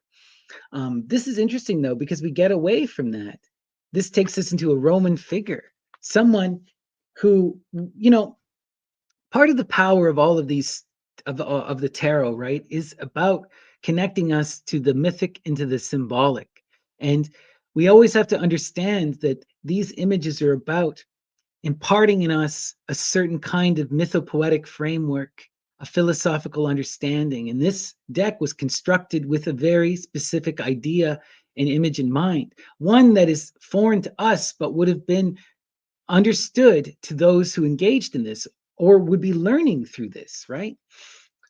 So this particular character of Panfilo was in his story is an important lesson to be learned here, right? Interesting. The one who was able to gain victory without shedding blood, right? And that is the number one. Okay, let's continue. All right, our number two. Well, let's put this guy. Number two, we got beautiful. Okay. Postumio. Postumio. Triumph 2. The character is Lucius Postumius Albinus, who was named a praetor and sent to Cisalpine Gaul, today's Po Valley, to quell the inhabitants of those lands in 216 BCE. The Roman legions he commanded were defeated in the forest of Latana by the Boii, a Gallic tribe allied with Hannibal. His head was emptied out and decorated with gold to be used as a sacrificial chalice. According to Livy's description, the Boii brought the captain's head to one of their temples, which they revered highly. After purging its insides, they adorned it with gold, as is their custom, so it could be a sacred vessel to be used in solemn celebrations of sacrifice, and so that it could be of use to the priests and those presiding at the temple. On the card, his skull is portrayed in gold. Okay. Do we see his skull portrayed in gold? I'm not. Oh, I guess his skull is here, portrayed in gold. Okay, it's kind of faint to make it out as a skull. It's leaning on it on an angle. Interesting. Okay. Wow. Interesting. So traditionally in the tarot, right, the two is the high priestess. And this energy represents, you could argue that, the one on top of being Hermes and being the one who has walked the magical path and become the magus. You could also argue that that is the masculine principle, right? And the one, the intellect, representing the empowered intellect. And the power of conversation and storytelling, right? The magus is the one who's able to convince people of his will. He can don the costume and people believe he's a king, right? When we come to the high priestess, which is interesting, right? She is the feminine. And also, she is the unconscious, the subconscious, the dream, the light hidden in the darkness, right? And look, when the head is emptied and purged, right? And after that incredible defeat, right, we have success through empowered communication. And now we have defeat and loss through the hubris and a removal of all of one's thought. And this is the reference to the mystical too, which is supposed to be, the feminine, but also the highest muse, the Hecatic energy in the tarot, right? Aphrodite Urania, right? The energy of the goddess of the great mother in the heights of the ideal, veiled and obscured, who can't be perceived or understood through common understanding, right? You can't engage that energy in the conscious way. You have to seek her out in the silence and in the darkness without mind. Wow, that's interesting. I love that. Okay, let's continue. All right. Up next, we have the three. The three. And this is Lenpio. Lenpio. In the 1,000-year history of Rome, there is no one by the name Lenpius. There is, however, a Lennius that may reasonably be the person who we are looking for, to be interpreted as Lennius the Pious, transformed with the play on words into Lenpius. The man is M. Lennius Strabo, In Roman times, the nickname Strabo was attributed to those who had a visual impairment, giving us the term strabismus. He was a Roman cavalry soldier born in Brindisi, and he was the first to use aviaries in which different species of birds were kept. If one were to analyze the elements portrayed on the card, one might think that the platter resting on the ground is the one in which Claudius Aesopus placed some songbirds. The ears of wheat he holds in his hand are feed for the birds, and the gesture of the covering his eye alludes to the figure of strabismus. Oh, interesting, interesting, interesting. So, you know, all of this bird stuff in in the classical tarot, the three is the empress, right? And the empress represents the power of nature, represents the goddess in her most in her most close form as Aphrodite Pandemos, the lover of all, the one who gives birth to all, that generative force of creation, you know. But it's certainly connected to this power of the birds, right? That feminine power in the nymphs. This is the birds are always connected with this, with the daimones, right? The daimons. And that's some powerful stuff there. How interesting. Wow. Let's continue. Okay. So up next we have the four. Four. Mario. Okay. The card is unambiguous, even though there were many Mariuses in ancient Rome. This is Caius Marius, elected to be consul 7 times, adversary of Sulla. He shackled and dragged King Jugurtha before the triumphal chariot and defeated the army of the Teutons and the Cimbri. On the card, the personage holds his shield up high as if in preparation for battle. He sits on a tree trunk. His attentive and not at all relaxed expression indicates that he is ready to go. And in his right hand, he holds a shaft to which a red flag is affixed, symbol of his revenge against Sulla. The winged helm on his head is yet another symbol of his imminent victory. We are in the presence of an almost imperial figure, just as the emperor is numbered 4 in the traditional triumph. Wow. Yeah, right. The emperor is the 4. The 4 is the visionary, the one who builds the foundation, the one that empowers us in that creation of the city, of the home, right? Who unites us under their authority and will. Really intense energy, the 4. And this is cool. Marius, Caius Marius. Interesting. Let's continue. Okay. Next, we've got the 5. Catulo. Okay. The thigh wound on this personage coincides with Orosius's account of a man transfixo femore agerime, which is to say, pierced in the thigh with the greatest pain, referring to the consul Gaius Lutatius Catullus, who brought an end to the First Punic War in 241 BCE by defeating the Carthaginians off the Aegates Islands. This victory conferred on him the honor of the triumph. Lutatius had the praetor Quintus Valerius Flatus by his side, who expected to receive triumphal honors as well, but his claim was deemed unfounded by the Roman justice system. Thus, a trutina,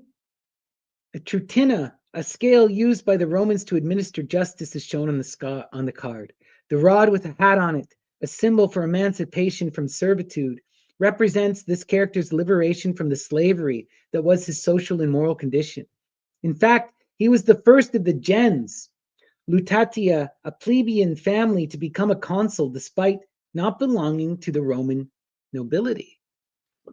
Oh, that's really interesting. So when we look at the energy of the classical 5 in the tarot is the Hierophant, the high priest, but it's really the energy of Venus in Taurus, right? It's the idea of taking that divine mystical idea and planting it in the earth, right, of planting it in the earth. And look, here we have someone who rises from this plebeian background, from basically a slave background, and comes up to empowerment, And this is also, yeah, he's got the Phrygian cap, right?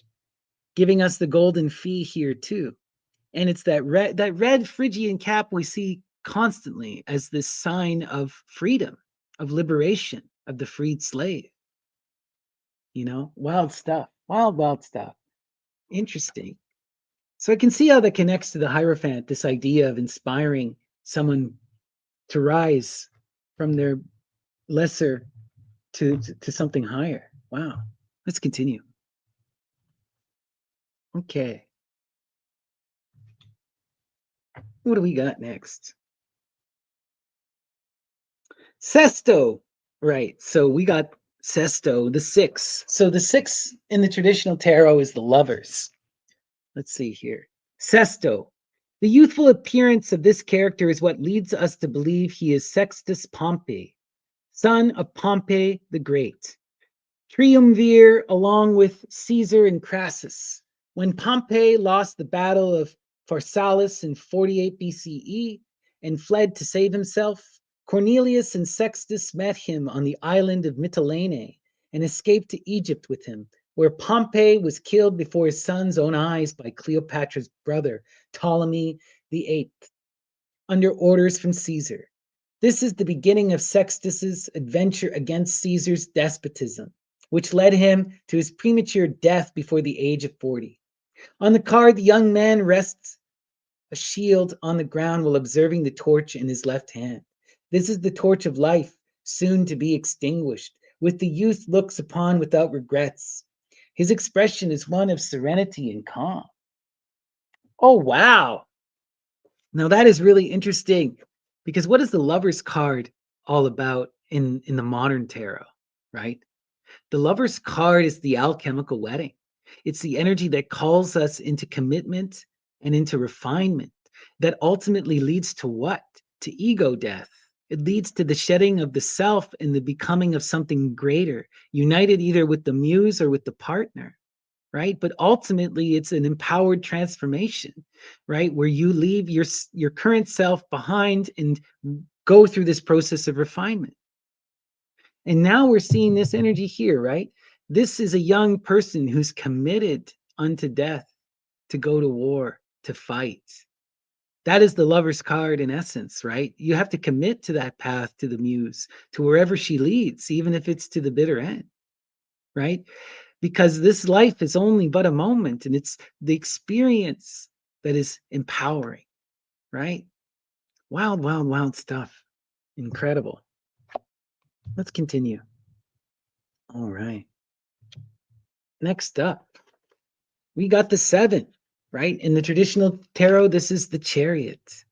And here, Diotaro. The card leaves no room for doubt. This is Diotarus, chief tetrarch of Galatia, Asia Minor, loyal ally of the Roman Republic. He was falsely accused by a nephew seeking to take his place of planning the killing of Caesar, and he was defended by Cicero in the Pro Rege de Jotaro in 44 BCE. Cicero celebrates the Galatian king's virtues before Caesar in the Senate. Who is more considered than he, more cautious and more astute? Though in this place I consider that it is not so much that Diotarus must defend himself for his shrewdness and greatness, as for his loyalty and fearful conscience. Who does not know the probity of Diotarus, his integrity, gravity, virtue, and loyal faith? Wow. Well, that really hits with the tarot, right? With the Chariot. The Chariot, right, is Cancer and is the card of empowered action and responsibility, fighting up and standing for what you love, right? Being of that true empowered character. So seeing someone who's really true and honest, right? That truly connects with this energy of the Chariot, which is all about standing up and defending what is righteous, fighting for what you love, being willing to do what is necessary to defend what is important, right? Powerful, responsible, beautiful energy. Love it. Dio Toro. Very cool. Now we're getting into one of the more controversial cards, right? One of the more controversial cards. Nerone. Nerone. And it's the 7. Or sorry, the 8, right? The 8. Wow, Nerone. And the 8, right, in the traditional classical tarot would be the strength card, Lady Babylon, the breaking of the chains, right? In Crowley's interpretation of the card, it would be the energy of adjustment, right? Justice, Libra, or Themis, right? But both of these energies are interrelated, right? Or interrelated. Really, really powerful stuff. Yeah, I misread it earlier. Sorry, Gandhi. I thought it was 7, but it's 8. I can see it more clearly here now. Um, Neuron, neuron. Well, you know, I think this is about the ritual, right? What does this ritual grant us? Nero sucks, yeah, but Nero's also a vampire, and he's clearly doing all these wild magic rites. He's clearly doing the child sacrifice. He's clearly deep into this cult, you know, all kinds of wildness here, and this imagery immediately this makes me think of Demeter and the hymn to Demeter, right? We see this in the story of Demeter where after she so what happens with Demeter, right? After Persephone is abducted, she comes down to earth. She decides to leave Olympus and she's going to wail in her grief, wander the earth in grief. Eventually, she comes to Eleusis, and she is received in hospitality at Eleusis. And they try to offer her food and drink, but she won't accept it. And so what ends up happening, in some versions, it's the goddess Iambe who tells a joke. In other versions, it's the goddess Bubo or Baubo who lifts up her skirt and shows off her private parts. But either way, this makes Demeter laugh. It breaks her out of her ridiculous, intense grief and brings her back into reality. But then what Demeter does is to try and help, to try and repay the beautiful people for all their hospitality and for helping her to come out of her grief. She wants to offer the child Demophon immortality. So she takes the child Demophon and she places Demophon in the fire. And she's doing magic rites, which is going to make Demophon immortal. But then can't remember who. Sorry, so many wild Greek names, but someone comes and interrupts the ritual, and Demophon dies, is burned alive, and Demeter was about to give them immortality. And we see similar stories about Medea, many different stories about Medea in the fires. But I think this is also even deeper. A lot of people connect Medea, right, and the burning of the children, the trying to burn her own children, right, and the burning of the children of Demeter. But I also see this reflected in two other characters, right? Um, it's There's this idea that to achieve a true apotheosis within the Greek, you have to be burned in the fire. You have to burn off your mortality. This is the phrase they use. What was Demeter doing? She was burning off the mortality of Demophon, who also has their mortality burned off, right? We famously know this with Heracles, right? After he's poisoned, drinking the centaur blood, he falls into a catatonic state. He can't die, but he's not alive. And so what do? They burn him on the pyre. And that act of burning him, he finally does die, but he doesn't just die a normal death. He transcends to the heavens and becomes the new Zeus, right? Wild, wild stuff. Um, we also see this with the great goddess Astraea, right? The Virgo, right? Saturnia, and which deeply connects us to, um, you know, Peter Mark Adams' understanding of this deck, which he argues that this deck is all about this cult of Saturn Amon, right? And this Mithraic Saturnian magic. And yeah, in that idea, right, Astraea, Saturnia, what does she do at the end of the golden age? She willingly sets herself ablaze to rise to the stars, right? And that's what she does. And it's said that she will Virgil prophesies in the Eclogues that she will return with the coming of a new age, right? Wild stuff. Okay, let's continue. So we got all of this kind of crazy imagery here. Let's see what they have to tell us about Nerone.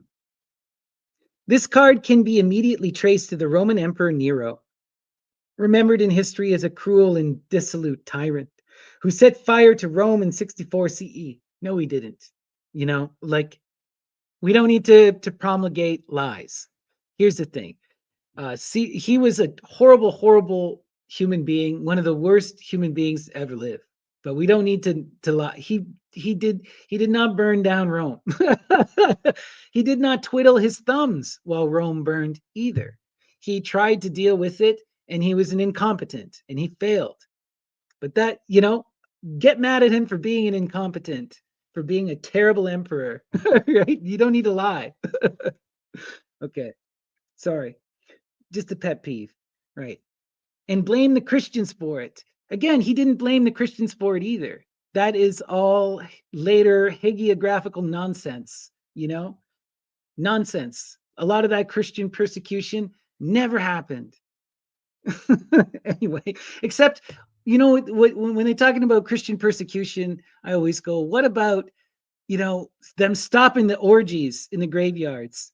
Was that Christian persecution, stopping them from stealing the corpse liquor and having crazy sex parties? Because this was constantly happening. We have documents and documents of evidence of this. They even, to the point where they used to put barbed gates over the grave sites so the Christians wouldn't go steal the liquor. Anyway, you know, I'm not saying, of course, there was some persecution of the Christians. We got to be honest in every way. But, a lot of this persecution of the Christians was this kind of stuff, stopping them from doing things like abducting orphans and having orgies, from doing all kinds of wild drugs. The Christians were a very, very diverse cult. And for every Christian that appeared like a modern Catholic, there were many that did not look anything like we would consider a Christian. All right. Okay, let's continue. The more authoritative historians today affirm that this is an erroneous characterization. Okay, well, they do clarify it in the book. Okay. All right.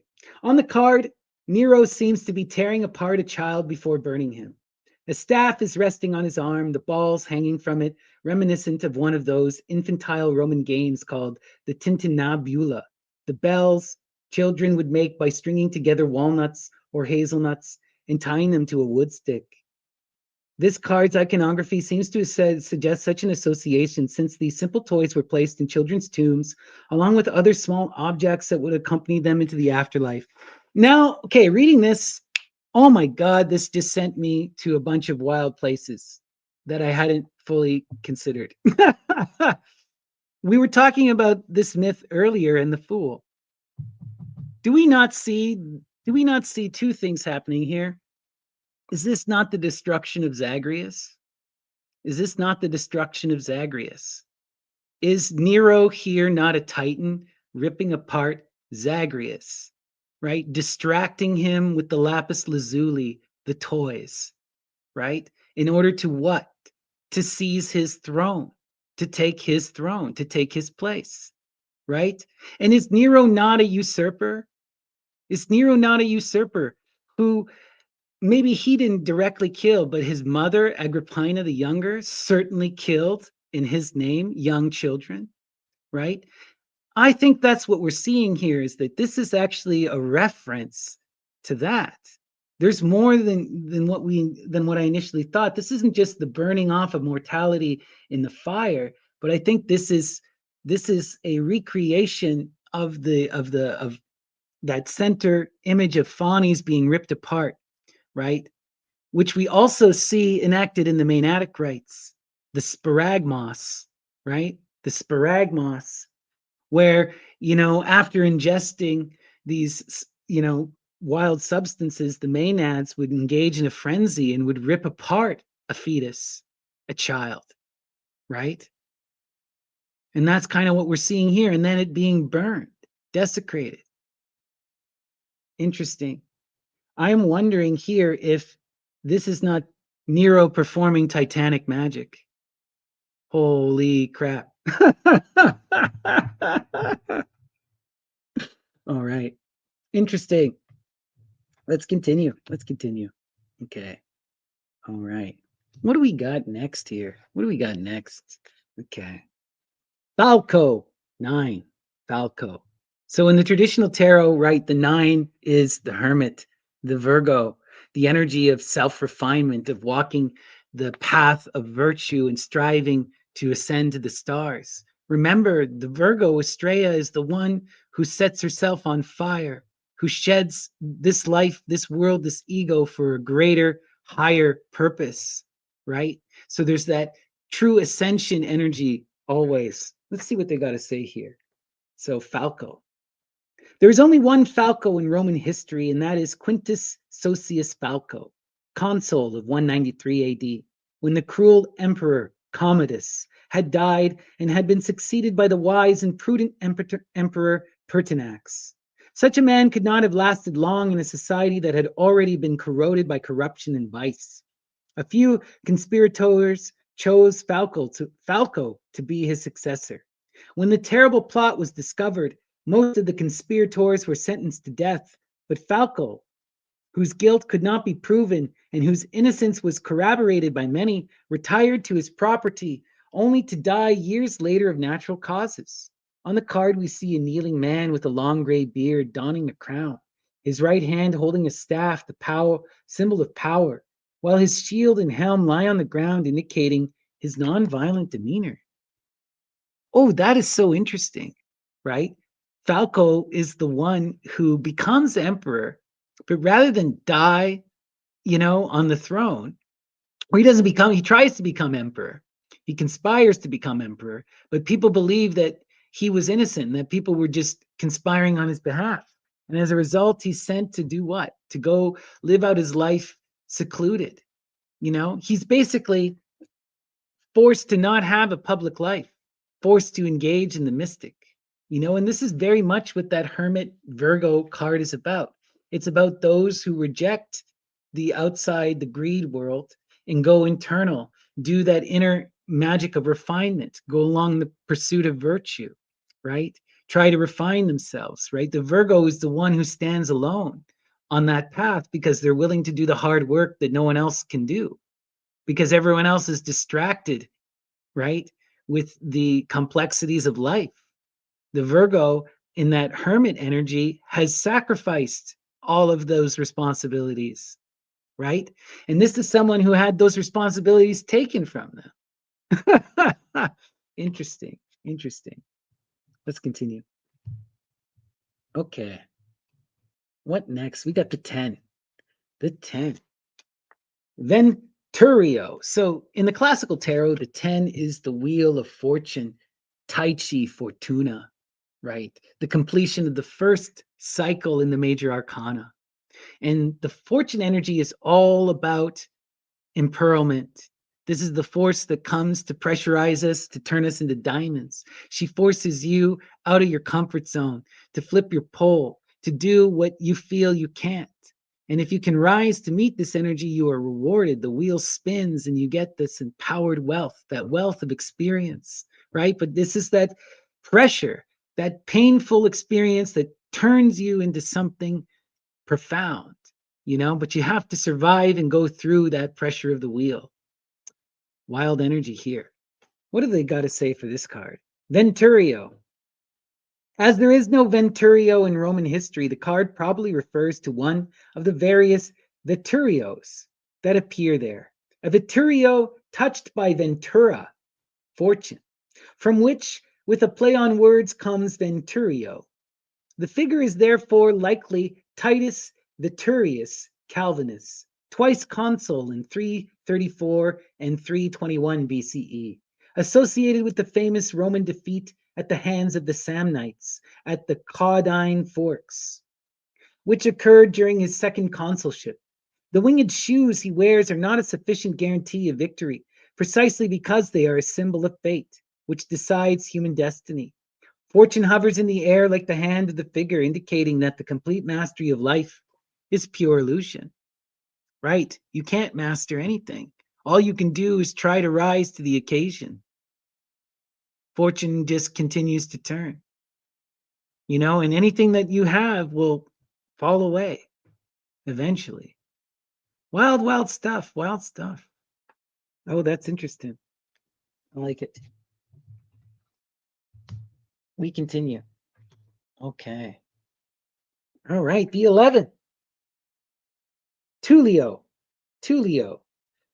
The most prestigious, the 11 in the classical tarot is justice, adjustment, Libra. Libra, the energy that calls us to balance ourselves internally and to come into harmony with those around us, but more so to pursue that energy of empowered refinement, right? This is the justice in the heights of the air. The Virgo strives for this energy. Virgo and Libra are intimately connected. And Virgo is that energy on the earth, and Libra is that energy in the air. And when Virgo rises to the heights of the air, she transforms into that Libra force. But with this energy of the justice, there's also this Saturn power, the Saturnian edge, right? Estrella is Saturnia. And we even see this in the classical correspondences of the traditional tarot. There's this pursuit of justice, standing up and speaking truth to power, having the strength to fight for what is right and to pursue that true empowered equality, right? Really interesting energy. So let's see what they got to say here. Tullio. The two most prestigious figures of the gens Tullia, one of the oldest of ancient Rome, are the forefather Servius Tullius, the sixth king of Rome during the royal period, and Marcus Tullius Cicero in the Roman Republican period. In our opinion, the latter is the one that is portrayed on the card. He embodied the values of that era, the father of a nation, full of divine spirit, worthy of eternal memory, a great talent, who truly loved the homeland, according to Octavius, who became Augustus. Words written when he felt regret for having contributed as a triumvir to his assassination. Unlike the hermit who leans on a stick, he holds a torch in his hand, on top of which shines a flame, that of his works, destined to shine forever. Exactly. Saturn's exalted in Libra. That's what I'm getting at, right? You've got it, Prudent. Okay. So, yeah, this is wild here, right? Beautiful, beautiful stuff. Cicero. Cicero, okay. When we're talking about defining moments of the Renaissance, right, we can talk about Gemistos Plethon and the establishment of the school and his works coming there. But another key moment from another dragon, someone equally as important and someone everyone should read, is Petrarch's translation of Cicero into the Italian vernacular. This really is one of the key moments that sparks the Renaissance, truly sparks the Renaissance. Now we're seeing this information enter into the average public perception. People who don't necessarily, who haven't studied in high places can now engage with this, right? And Petrarch is such an interesting character, right? He wrote the Secretum, right? He teaches you how to communicate with the muse through literature and text. He tells you how to do the sortitic magic. So this is clearly getting to that. Interesting. And we love Cicero. Cicero is such an important philosophical voice, and a voice that tells us so much about ancient Roman history. Really, really, really beautiful. Really, really beautiful. Okay, let's continue. All right. Okay. Hail Cicero. Go read On the Nature of the Gods. That's a fun one. Read at the beginning. He tells you, be careful who you make choice of as your teacher, right? Make sure to trust in your reason above all else and not let yourself fall prey to what other people tell you, right? Beautiful. Okay, what do we got here? Okay. So next up, we got the 12.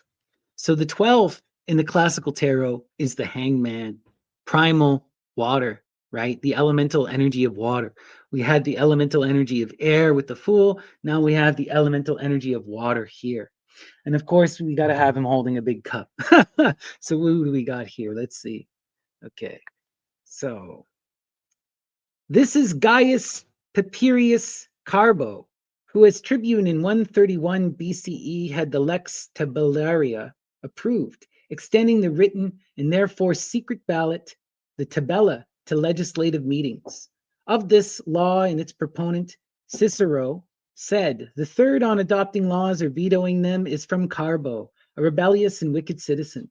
Carbo initially on the democratic side changed uniform and passed to the side of the aristocrats in order to become consul. In 120 BCE, as consul, he defended Lucius Opimius, the murderer of Gaius Gracchus, betraying. Let us recall that triumph 12 was originally called the traitor.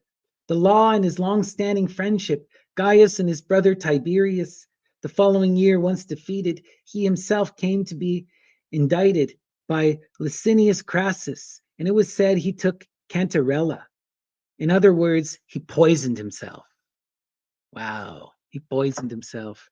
You know, this is an interesting energy, right? Seeing it in this more traitorous form. You know, most of the modern tarot, when we think of the hangman energy, it's that energy of coming back into primordial flow, of having to make a sacrifice and face one's fear. We find ourselves not facing reality, not in harmony with the world around us. And there's a need for us to make right action, to change our course, right? We're not going the right way. And the issue is a personal one that we recognize and know. There's something that isn't serving us, bad habits, bad thoughts, bad actions, and we need to cut it the F out. And if we don't do something about it, our world is going to fall apart. You know, that's that energy of the hangman. But here we're seeing it far more as this traitorous energy, right? This traitorous backstabbing energy. How interesting, you know? Carbo. Yeah, Carbo. Wow. Let's continue. Okay. Here we have Boko, Bacchus. Oh, sorry, no. I skipped one. Sorry, this is Cantone. Okay. All right. Cantone, the 13. Cantone. So, Cantone, 13 in the traditional tarot is death, right? 13. And, you know, 13 takes us to that energy of the four, the foundation, the crossroads. Heavy, heavy, heavy energy, right? Death is all about transformation. And in the classical tarot, it's an inevitable energy, an energy that you can't avoid, and it signifies an ending and a beginning. Something, there is a severing, something has to stop and something has to begin. A true completion, right? And we have that 13, the magic of Hecate here. What do we got here? What does it say? Okay. Cantone.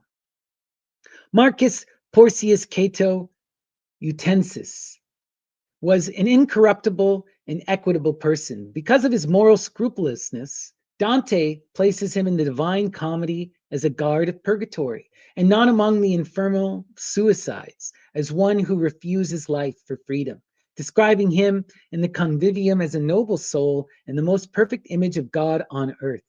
Contrary to Caesar's authoritarianism, he preferred suicide to being arrested and participating in the end of the Republican values he had always defended. With the advent of Caesar, rather than participating in the disappearance of a world for which he had lived and fought, Cato took his own life, thus achieving the highest degree of freedom and escaping the chains of dictatorial servitude. Thus, the relationship with the triumph of death is immediate. Wow. He committed suicide rather than serve something that he rejected. Wow. And now that is a willed ending if I ever heard one. Interesting. Let's continue. All right. Baco. Now that is some wild imagery here. Bacchus, was king of Mauritania in the Jugurthine War of 108. Initially undecided whether to ally with the Romans or with Jugurtha, he chose his son-in-law on the promise of a part of his kingdom. Then, during the conflict, he regretted this settlement and unsure whether to uphold the ancient alliance or to take the side of the likely victors, he decided to hand over Jugurtha to the Romans. This is the recurring description of Bacchus. It appears to be the portrait of a traitor, but this is not the case. Sallustius, in his work The War of Jugurtha in 42 BCE, describes him as a wise man, immensely reasonable, sad in having to make decisions that one way or another would have condemned him to be judged a despicable man. Wow. Wow, wow, wow. That's so interesting, right?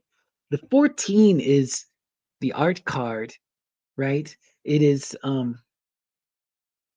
right, Sagittarius. And that is the energy of projecting our will into the future, of trying to create something that can truly outlive us, of being empowered in that creative work. And look, we're seeing someone who had to make the tough decisions to try and save his city, to try and save those people who were loyal to him, to do what was best for his people, right? Projecting into the future, trying to maintain and survive. Wow, interesting energy to be with that 14, but I can see how it still relates to that same magic we see. Wow, interesting. Okay. All right, let's see what. Oh no, I'm knocking stuff over. 1 second, you people. Here we go. Okay. Go back on your stand. There we go. All right. Next card. What do we got here? Okay. Metello. Metello. Okay. And the 15 is the devil in the traditional tarot. The devil, right? Capricorn, the full moon, the facing of oneself in the mirror, the adversary. What do we see here? The personage depicted is Lucius Caecilius Metellus, consul in 251 BCE, strategist of the defeat of Hasdrubal during the First Punic War, ensuring the supremacy of Rome and Sicily. Elected consul a second time in 247 BCE. 4 years later, he was appointed Pontifex Maximus and held this high position for 24 years. On the card, Metellus has his head covered by a winged hat, symbol of the management of sacred things. The red canonical hat with tip folded forward is one of the attributes of Mithraism, which was brought to Rome in the 2nd and 1st century BCE, along with the sacred scepter and the flame. Here represented by the burning urn on top of the column. In fact, Mithras was one of the many masks of the light-bearing god, whether of the sacred fire of the Romans or of Lucifer of the later Christian tradition, right? And again, we're seeing this connecting to Peter Mark Adams' interpretation that this is a Saturnian work, and this connects to that Mithraic cult, right? Wow, wow, wow, wow, wow. Interesting, interesting, interesting. You know, that's the second Phrygian cap we see. Hmm. All right, let's continue. Okay. All right. Next up, we have Olivio. Olivio. Okay. So this is the 16. The 16. Okay. No Olivio was handed down to us from Roman history. However, we know that it was at the end of the Republic and the birth of imperial Rome that Augustus assumed the title Divius, divine, Divo in Latin, in Italian. and that upon his death he ascended to the world of the gods, revered as a god, Divus of Olympus. From that moment, coins were made with the inscription Eternitas, signifying that the memory of the emperors would never die. On this basis, it is possible to hypothesize that Olivio is the contraction of Olympodivo, god of Olympus, and that the name refers to one of the emperors who, following Augustus, was worthy of a similar name. Of these, the most accredited could be Antonius Pius or Marcus Aurelius. Medals exist for both these men, with on the reverse side the inscription Eternitas, and a seated woman who holds with her right hand a globe with a phoenix perched on top, the bird that also appears on the card, while in her left hand a scepter or a long rod. Wow, wow, wow, wow. Interesting, right? You know, the 16 in the tarot is the tower, right? And that's the energy of Aries. And it's a, the tower in most tarot decks is considered incredibly negative energy because it comes to upset the old growth. It comes to force us into action, to innovate and to change. And as such, it knocks down which no longer serves us. It empowers us to transform. It forces us to do something.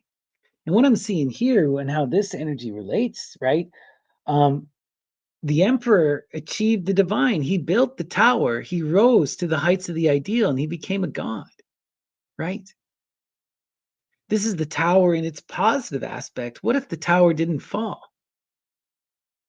How interesting, right? Wow. Let's continue. Ipio. Ipio. Okay, what do we got for Ipio here?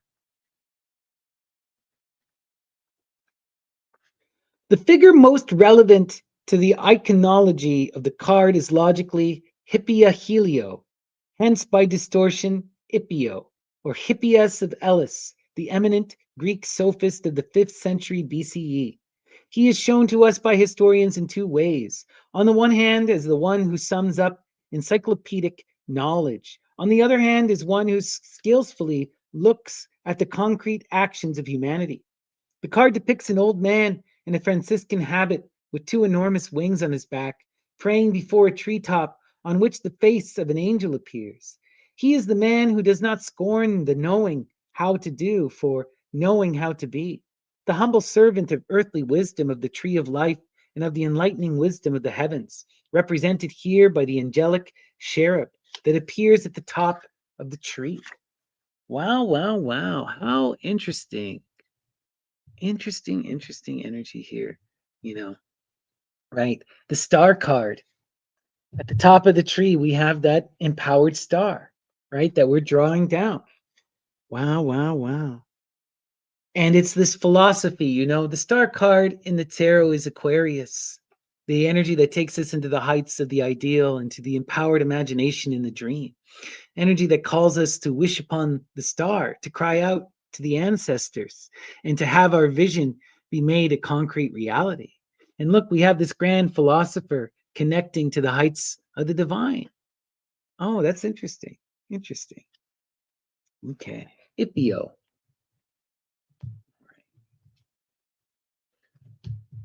Okay, next up. All right. Lentulo. Lentulo. Lentulo. Okay. What is Lentulo about? Okay.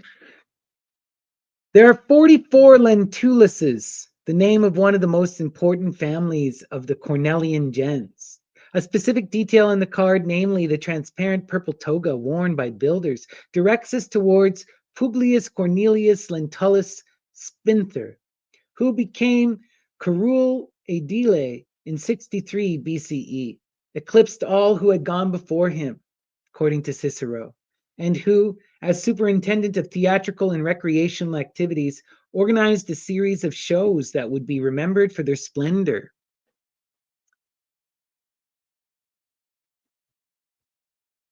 were remembered for their splendor. Interesting. Even though he ruined everything by wearing a costly and inappropriate Tyrian purple toga. Nevertheless, by all accounts, the two-time consul Lentulus is praised as a man of extraordinary wisdom, honor, and intellect, and rigor. Oh, interesting. The 18 in the tarot is the moon. And the moon is all about facing our unconscious, dealing with ancestral trauma, going back and being in the body. There's something that we've not truly dealing with that we're not willing to face that needs to come to the fore, right? And that's interesting that he ruined everything by wearing a costly toga for being out of place, you know? And he's into this theatrical stuff, right? But yet he's showing up as that moon. Why is this a problem? What, it's like he's unaware. The moon is always about trying to be aware of all of the things around us, of, you know, being aware to that which is hidden and subtle and that, that is obscured and is not immediately made apparent. So I get the sense that he's the moon card because was oblivious. Interesting. All right, let's continue. Okay. So next up we have Sabino. Sabino. Conjectures put forward by various scholars suggest that the personage depicted is Theophilus Sabinus, to whom the Gospel of St. Luke and Acts of the Apostles are addressed. Following the custom of classical writers of dedicating their works to famous people, the honorific with which Luke addresses him in Greek, Kratiste, most excellent, most noble, was reserved for government officials of a certain level or a person particularly worthy of esteem, as our Sabino was in life.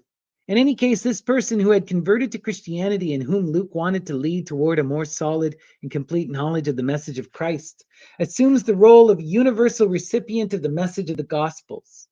Son of truth, which son this triumph also refers to by the number associated with it. Yes, right? For this is the 19. And the 19 is representative of Apollo and Plutus, the divine child reborn, right? It is the dawning of a new sun, a dream fulfillment, right? Really, really beautiful energy. Interesting. So we can see how this guy could be the sun, as the one who received the gospel, though that makes it a very explicitly Christian kind of thing. I wonder what Peter Mark Abrams have to say, Adams has to say about this one. Interesting. Let's continue. Okay. All right. We're coming up to the 20. The 20, right? The 20 in the traditional tarot is the last judgment, or in Crowley's, the Ion.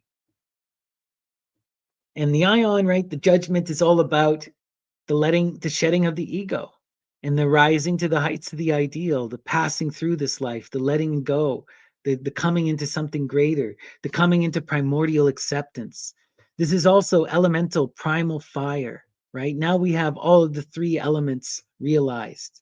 We've had the windbag, the zero, we have the waters, the 12, the hangman, and now we have the primordial fire with the last judgment. What do we see here? Nenbroto. In the Divine Comedy, Dante calls him Nembrot, accusing him of having caused the confusion of languages and punishing him in hell by making it impossible for him to communicate.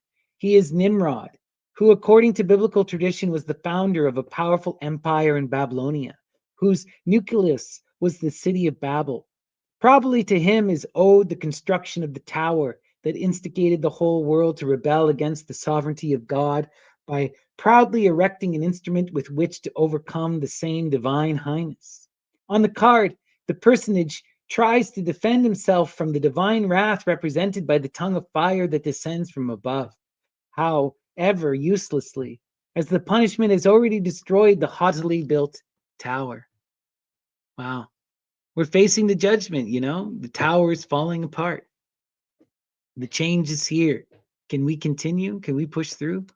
Heavy stuff. Heavy stuff. Okay.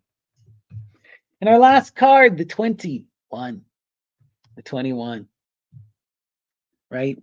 Which is the world, the universe, the completing of the cycle, Hestia, right? The energy of the fool going through that process of divine imitation and becoming the reforming the divine energy, becoming Fani's thesis, metis, right? What do we see here? Nebuchadnezzar was a Babylonian ruler of the 7th century BCE, remembered above all for the conquest and destruction of Jerusalem and King Solomon's temple. The card is probably inspired by one of the king's 2 dreams interpreted by the prophet Daniel and reported in the biblical books dedicated to him, where the king, dreaming of a loss of wealth and sovereignty, gains faith, opening his eyes to the true God of the universe. In the traditional triumphs, 21 is the world, here represented by a starry globe above the peaceful dormant body of Nebuchadnezzar. With rings spread across it, the griffin, in its dual nature of lion and eagle, becomes, according to the late medieval interpretation, the figure of Christ in his human and divine nature, here put dividing the starry globe into 4 in place of 4 evangelists, eternal custodians of the divine word. Wow. Interesting, interesting, interesting. You know, Nebuchadnezzar as that priest that divides the world. Interesting. How wild. You know, that really connects with the classical tarot, I think. Some really powerful imagery there. Absolutely love it. You know, and then the rest of this particular book, we just have some very basic, some very, very basic, you know, it gives us like, it says, meanings, interpretations, if you just want the meaning. The fool, it doesn't matter if you're misunderstood as long as you are true to yourself. Yeah, okay. And then it says things like, oh, the 5 of, you know, the fives all represent transformation and change. And the wands all represent passion and desires. So very, very, very basic cursory tarot stuff in the rest of this book. So far, going through this, the deck is an 11 out of 10 in terms of art. In terms of quality of the cards, really high quality cards, really high quality box. The book, I'm less than impressed. 7 out of 10. You know, there's some really good academic information here. They do give you multiple perspectives, but it's a very poor translation into English. It was quite hard for me to follow and read. There are no pictures in the book, right? And it's most of the book is other languages, you know? So interesting. But they got to do what they got to do. I'm glad they included something. Most of the time, to be honest, I'm pretty disappointed with these kind of tarot books. I'm pretty annoyed with the intro books in general. And Los Cabillo, they're better than most, but yeah, it is what it is. So the book, it's okay. It's okay. It's fun. So what we're going to do now is we're going to go through the rest of the minor arcana.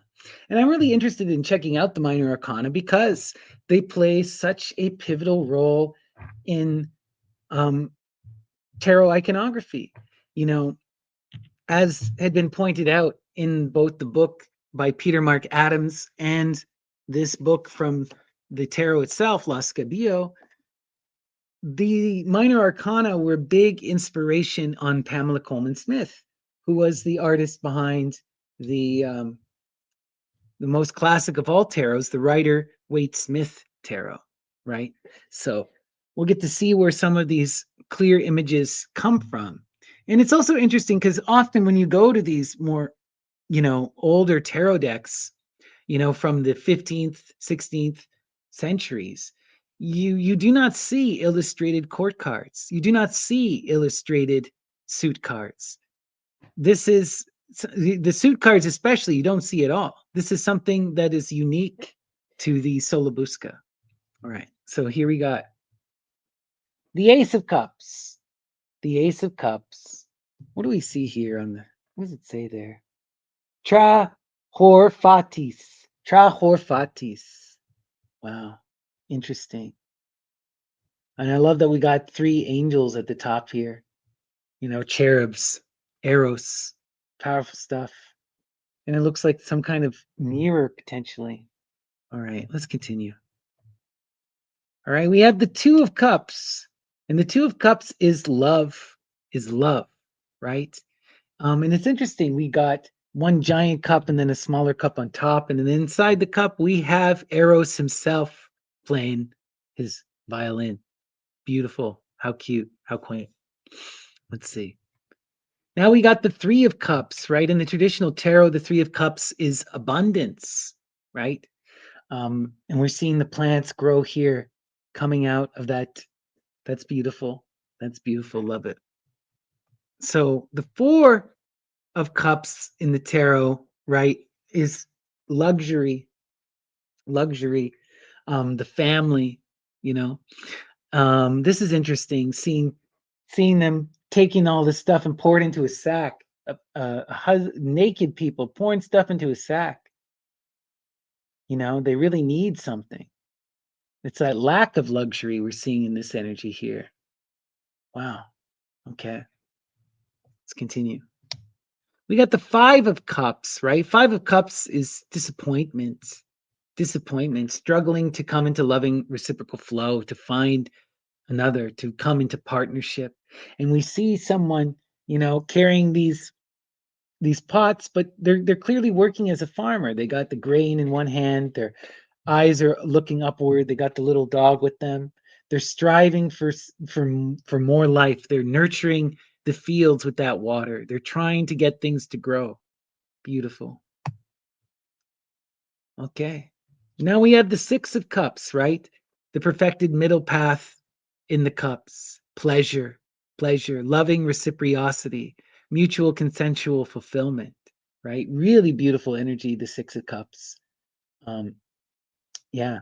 And this is really lovely. We have a beautiful chalice with, again, the three cherubs, the three little Eros babies in there. Love it. Okay. Well, we have graduated. No longer do we have the little Eros babies, but we now have a naked man. Right?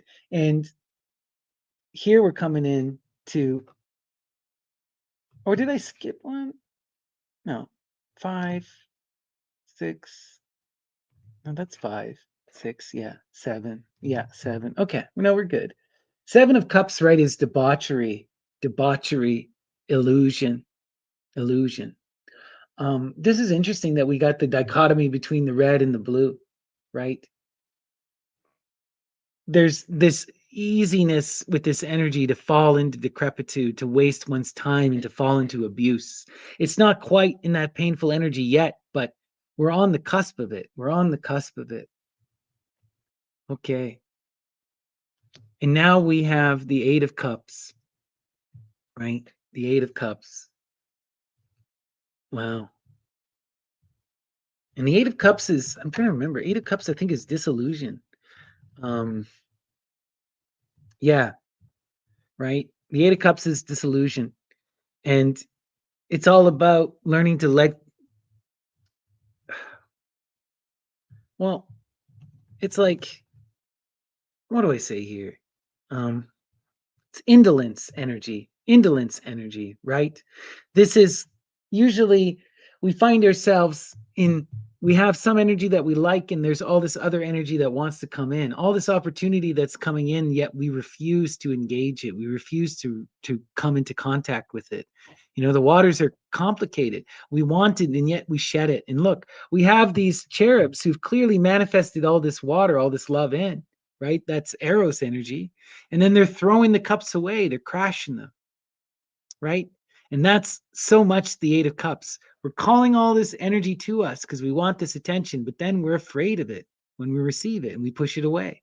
So we're in this dual painful energy where we both want and need love and are afraid to receive it. Wow.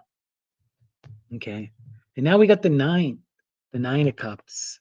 The Nine of Cups is, gain is happiness. The Nine of Cups is happiness.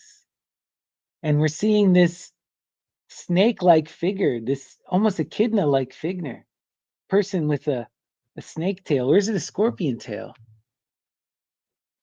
Interesting. But holding all of those 9 cups. Wow, wow, wow. Now, this is a card I wanted to point out to you guys, and one that is heavily debated, right? People argue who this figure is in the center. Some people believe that this is a representation of Hermes. Some people believe that this is a representation of Zeus. Peter Mark Adams seems to believe that this is Gemistos Plethon. And I want to show you Gemistos has a very famous picture painting of him that is kind of somewhat reminiscent. Let me just open this up in a tab here and I'll show you guys. So, okay, let me try to share my screen here. So I just want you guys to see this so you can know what I'm talking about. Okay, here we go.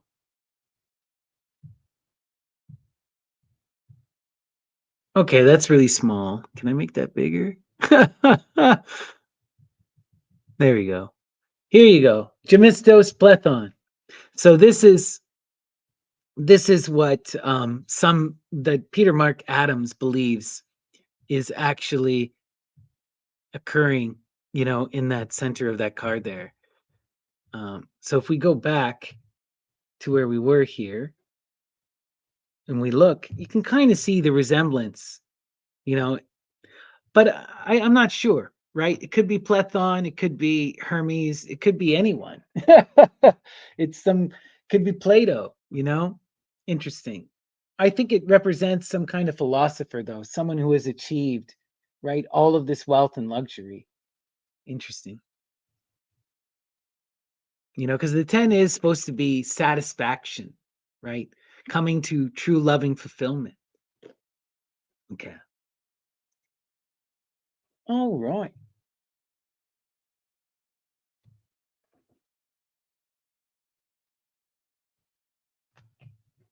What do we got next here? I'm trying to figure out what these cards are. Okay, we got the Page of Cups. The Page of Cups. Okay. The Page, the Princess of Cups. Really, really powerful energy. The earth of, or water, right? The earth of water. And the Page is the one who comes to bring the ace to completion, to nurture the earth, right? They represent that childlike energy that needs to cultivate itself, grow, and blossom. And then we have the Prince of Cups. And it says Tanabo. Interesting. And the Prince of Cups is the heir of water, finding themselves caught up in their imagination. And they need to take that time to come into themselves, to commit to something, to empower themselves in action, to get out of the heights of the air and to reconcile that energy. Okay, where do we go? Now we have the Queen of Cups. The Queen of Cups. All right, the Queen of Cups, Polysena. Interesting. Wow. Queen of Cups. And the Queen of Cups is the water of water, right? The feminine and her most loving of energies. And now we have the King of Cups. The King of Cups. Lucio Celi, or something like that. Interesting. The King of Cups, right? And this is the earth of water, the mature masculine who's out to share their love and to build community. Wow. Okay. And now we have the Ace of Discs, the root of the element of earth. The root of the element of earth. Wow. Severe chippers. Oh, I can tell that my Latin is terrible and I have no idea. My Latin is even more terrible than my Greek. Wow. Very cool, though. The Ace of Discs, right? Powerful energy. The Two of Discs. The Two of Discs is change or harmonious change. One of the heaviest cards in the deck calls you to recognize the reality of the earth, to reconcile with that constant state of change, that nothing is static, that everything is in flux, and that all we can do is try to come into harmony with it, try to balance it. We see these two united discs. This is a symbol we see in many different variations of this card. But here we see it appears to be a young man transitioning into an old man, right? From someone who has wealth to someone who doesn't. Interesting. Interesting. All right. The Three of Discs, which is work, coming together in collaboration and in partnership, transforming the earth for the sake of growth. And here we see this young child overburdened, struggling in the earth, carrying this giant pot. Wow. Oh, excuse me. And then after that, we have the Four of Discs. The Four of Discs. The Four of Discs is beautiful energy. It's the foundation, the power. And here we're seeing this mother goddess figure just carrying all of these pots, right? Representing that abundance and that beauty and that wealth and security that the fours provide. Interesting, interesting. The Five of Discs. The Five of Discs. The Five of Discs is the energy of worry, right? Worry. We find ourselves, concerned about building upon that foundation, about coming into success. We find that what we are building may not be secure and could fall apart, could break. And look, we're seeing someone with a shield and with what appears to be bird feathers, you know, covering themselves in this cloak, hiding among these shields, these discs. Interesting. Let's continue. Okay. Now we have the Six of Discs. And the Six of Discs is success, right? That balanced path in the earth, right? Where we're coming into true empowered security, sustainable energy that can be maintained, where we are rewarded and empowered for the effort we put in. And we're seeing a skilled craftsman, right? Empowered in their work, achieving success. Wonderful. Okay. The Seven of Discs. The Seven of Discs is failure, failure. Interesting. We're seeing someone forced in this burden of work with this bird that's watching over them, right? And they're struggling in all of this work. Often that energy of the failure is all about this burden of having too much work and not enough ability, right? Of being overwhelmed and bound down by the weight. And we're seeing this person struggle to push this energy, right? To push this cup. And it's like they're being mocked by that bird. Wild. Interesting. Oh, this is heavy. Look at that, guys. The Eight of Discs, prudence, prudence, right? And the Eight of Discs is all about the development of skill and mastery, doing the hard work to come to empowered achievement, recognizing that if we wish to break the cycle, that we really have to do what is necessary to transform the earth. But this is wild. We have this disc with all of this, all of these shields, all of this wealth, but yet the earth is barren and there are bones. No one to enjoy it. They've worked themselves to death, caught in this pattern of overwork that leads nowhere. Wow, that's the negative aspect of the prudence. What happens if you do all this work and it's not properly employed? What happens if it doesn't develop you true skill? What if it's just mundane and for the sake of nothing? Then it's just waste. Wow, that's heavy. Intense. Let's go. Oh, and look at that. We have the Nine of Discs. The Nine of Discs is gain, gain. The earth in its most abundance, its most empowered, sending that true wealth of the earth. And look, we have sacrifice, burning upon the fires. Well, those coins come out as a direct result. Now that's some dark magic there if I ever saw some. What is going on here? Wild. Let's continue. And we've got the 10 of discs. The 10 of discs. Wow, having all of our discs locked up in a chest, but yet something is trying to bury its way in to take our wealth. There's always this understanding with the 9 and the 10 that we're not meant to hold on to that energy. If you hold on to the power of the earth, it will destroy you. And there's a need to let go, to put this energy into flow, right? As we complete this cycle, we really need to empower ourselves and to take the time to build this out, to go back to the root of the element. This is an interesting interpretation here. All of this wealth and accomplishment, having everything, but yet people are trying to get in at it, trying to break it down, right? Wild. Let's continue. Okay, we got the page of discs, the earth of earth, the earth of earth, the princess of discs, right?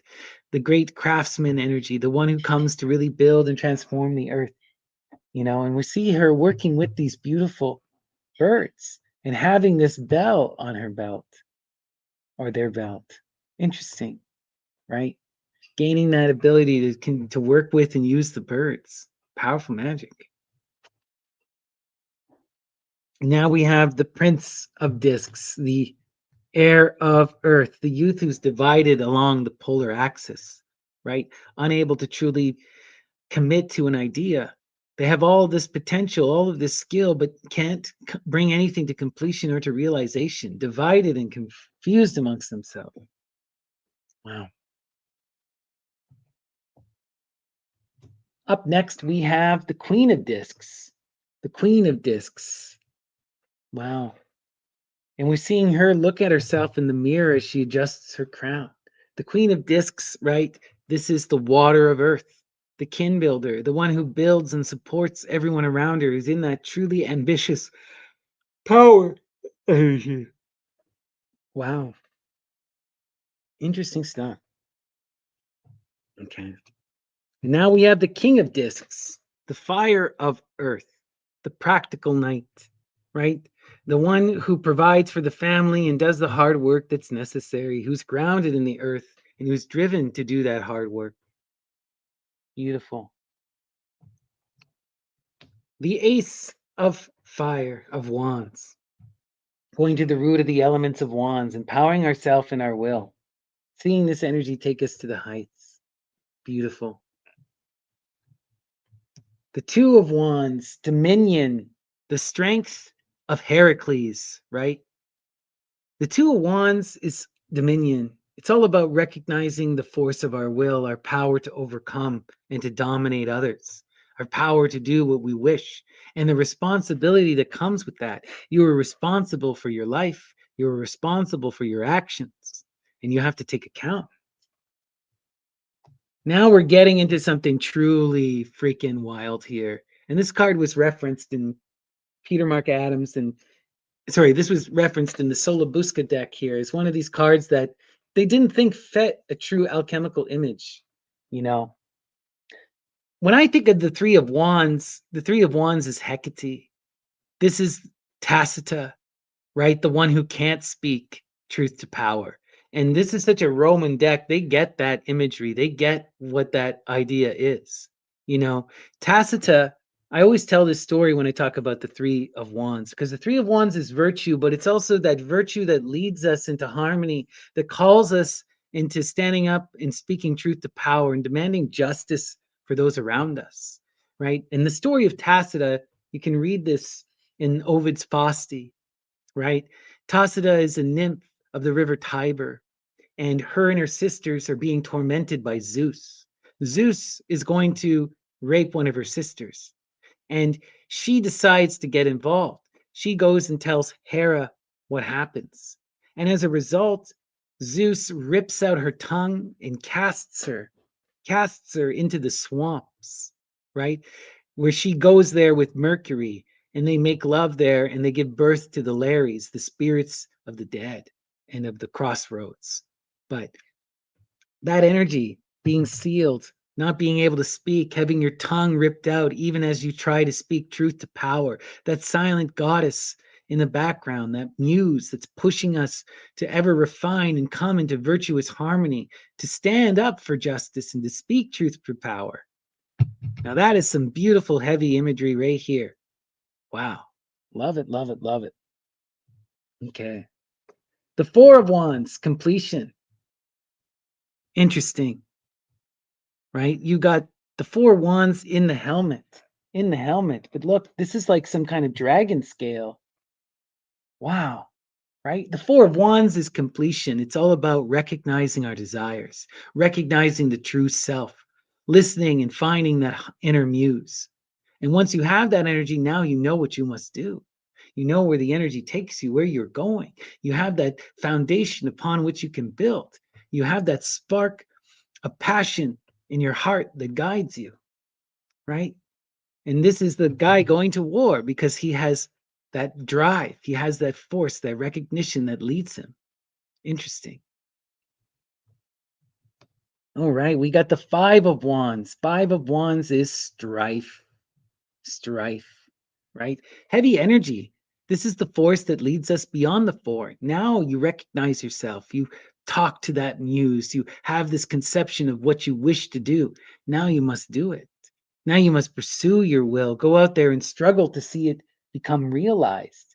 And we're seeing this youth, right, with this jug of water, carrying this burden as they're struggling to manifest their will.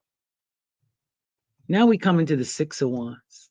The Six of Wands is victory, right? The perfected middle path in the fire, knowledge and conversation with the holy muse, rising to the heights, being empowered in our will and in balance with the universe, moving in flow and harmony with everyone around us, doing what we're meant to be doing. You know, we're lighting that lantern and we're following the light of the muse where it leads us in loving harmony, right? Truly powerful energy there. Seven of Wands. The Seven of Wands, right? Seven of Wands is valor. Valor. This is the energy that calls us to be true to ourselves, to be true to the energy that led us to this point. As you come out of the six, you're standing so brightly. You know, the universe takes notice. People see that energy. They want a peace. And there's all kinds of opportunity, good, bad, and everything in between that comes with this energy.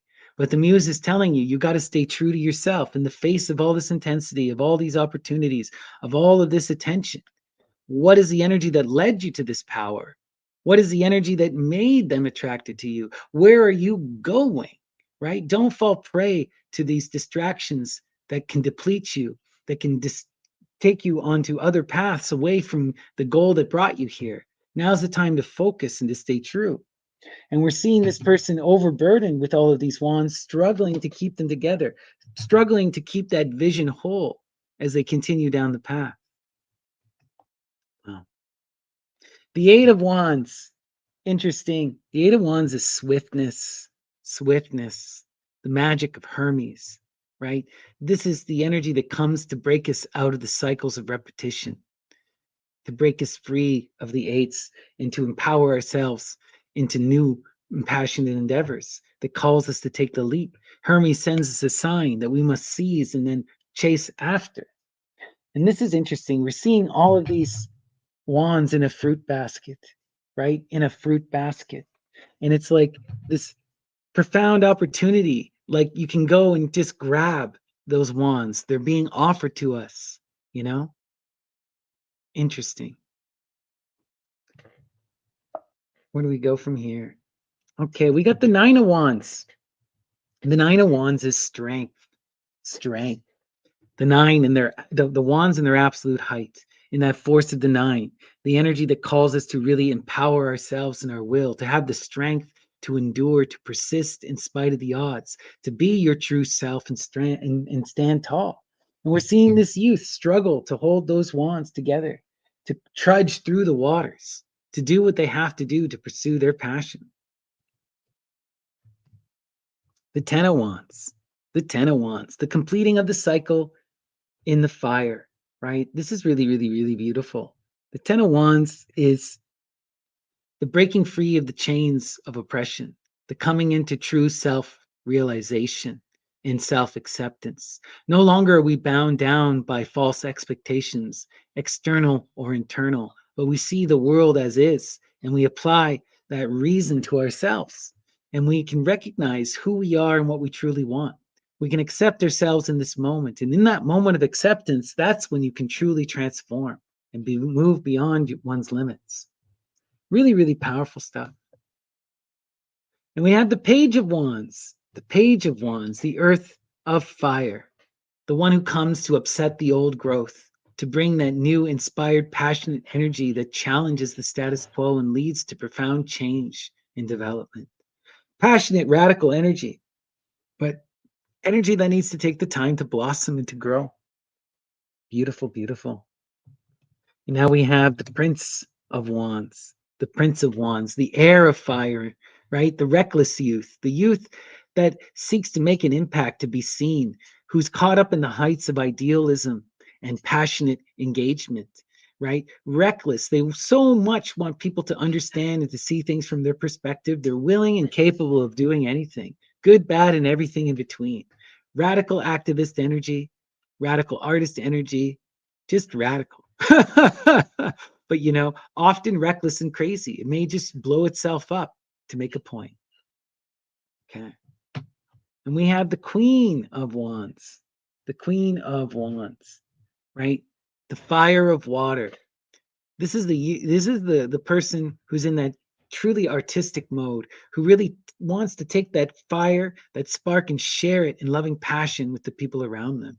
They strive for that loving harmony above all, and for that true creativity, that generative magic, that energy that calls us into connection, into creation, right? Beautiful, powerful energy here. All right. And we have the King of Wands, the King of Wands, right? The fire of fire, right? The King of Wands is the passionate one, the person who stands tall and sure of themselves, sure of their desires, sure of where they're going in life, empowered in their will, truly a beautiful energy, often selfish, often disconnected from the world around them, but in that passionate, creative energy, nonetheless. Powerful. All right, we continue. We now go to the root of the element of air, the Ace of Swords. How beautiful, the Ace, right? Calling us to the root, calling us to empower ourselves and our will and our imagination, to see where this thinking and communication can take us. If we were truly empowered in this, what is the wisdom that we seek? What are we out to learn? Who do we wish to communicate with? Engage this, develop this energy, and see it come to completion. And we have the Two of Swords, peace, peace. Wow. And you're seeing two empowered people here cooperating, working together, trying to help each other hold up the swords. You know, that's interesting. Instead of fighting with the swords, they're struggling to both carry them. I love it. Three of Swords. So this is imagery we've all seen in the Rider-Waite Tarot. If you look here, right? You can see where Pamela Coleman Smith got her inspiration. But no longer do we have the wreath at the bottom, but we instead have rain clouds, right? Interesting. Beautiful imagery though, right? These three swords piercing the heart.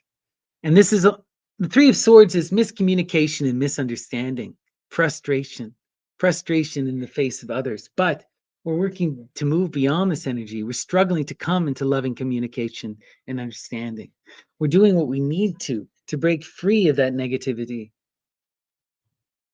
Let's see. And we have the Four of Swords. The Four of Swords. The Four of Swords is beautiful, right? This is truce, coming together in cooperation, in true communicative energy. No longer are we fighting, but now we are sharing perspectives and seeing the world with new eyes, clearer than before. Beautiful. The Five of Swords. The Five of Swords, right? The Five of Swords is frustrating. This is the energy that takes us to the Six of Swords, which is science. And, science energy is, it's all about really understanding, really understanding the world and learning to listen. But to get into that empowered understanding, to get to that magic of that gained perspective of the six, you're going to have to pass through this energy of the five. And this is failure, failure, right? Well, not failure. Sorry. This is, what is it? Not failure. Sorry. It is defeat, defeat, right? We have not realized what we need to realize. We are not seeing the world as it is. And this is really one of the heaviest transitions in the tarot, moving from the five to the six, you know, learning to see outside of oneself and to gain that greater perspective through history, academia, humanity, through listening and reading. Really, really difficult, but beautiful. Let's see. And there we have the six, right? Science and reason coming together, empowered in that energy to persevere and to continue to walk in balance, understanding the world and seeing things as they are. The Seven of Swords, the Seven of Swords, futility and deceit, futility and deceit, right? This is coming out of that balanced energy of the Six of Swords, that true empowered reason, that wisdom. And we now find ourselves in this deceitful energy where we aren't facing reality as it is. We are, you know, lying about things, distracting ourselves from the reality because the reality doesn't conform with what we want. The message from the community is what we don't, what we want to hear. And so we are frustrated by it, you know? And there's also that sense of futility here. That sense of futility, this anxiety. This is energy that says I can't and I won't. And we manifest this in our life. If you believe you can't, then you certainly can't, right? Wow. We continue. We have the Eight of Swords, interference, interference, right? Depression energy, overthinking to the point where we now don't do anything, where we say, I can't and I won't, and then I don't. And you sit and you wallow, right? Painful, painful energy. But if we can really face this, if we can flip our pole and come into action, then we can recognize that so much of this is just the burden of thought and it's not real, right? It's not, we are capable and the world isn't as bad as we imagine. Let's see. The Nine of Swords, cruelty, cruelty, right? This is frustrating energy. This is the air in its height, where we're lashing out at the world and lashing out at ourselves, lashing out at everything, because nothing is corresponding with our ideals. We fail to meet our ideals. The world fails to meet our ideals. And so we lash out. We become a victim. Everything is out to get us. And so we have to destroy everything, you know, truly negative, painful energy. And we've all felt this at times, but we have to recognize the extreme disassociation, the obsessive, individuation, and that victimhood that colors and distorts everything, makes everything so ugly, right? The Ten of Swords, ruin, ruin, the completing of the cycle in the air. This is the breaking free of the chains of ruin. No longer are we seeing things with such a closed mind. We are now recognizing that our own thinking brought us here, that it was our own fears that become made manifested, and that all of this burden is in the heights of the air, that we can step outside of ourselves and see things clearly, that then we can truly transform and move beyond this. Wow. Let's see. And now we have the Page of Swords, right? We have that youth playing the lyre, balancing the sword on their purple shoe. How cute, right? The Page of Swords is the earth of air, the youth who comes to build something, to bring that empowered idea and to plant the seed. Beautiful. Let's see. Okay, up next, we've got the Prince of Swords, the water of air, the water of air. And the Prince of Swords, this is the or the air of water, or the air of air. What am I saying? You can tell that I'm getting tired. We're going on 3 hours, but hey, it's great. The air of air, the Prince of Swords, right? This is the youth in its most disconnected energy. Very similar to the Nine of Swords cruelty, this energy believes that they're a victim, that the world is out to get them. They fail to correspond to their own ideals, and the world fails to correspond to their ideals. And so they lashing out in frustration and anger. The narcissism of small difference type energy, right? Really, really negative. Let's see. Where does this take us? We have the Queen of Swords, the water of air, right? And the Queen of Swords is so beautiful. She's the grand communicator, the one that is the moderator who brings us together in that Libra energy of harmony and understanding, who stands aloof, but is aloof in a way where she can see things clearly and doesn't take sides, and instead empowers us together, really embodying that Athena quality, right?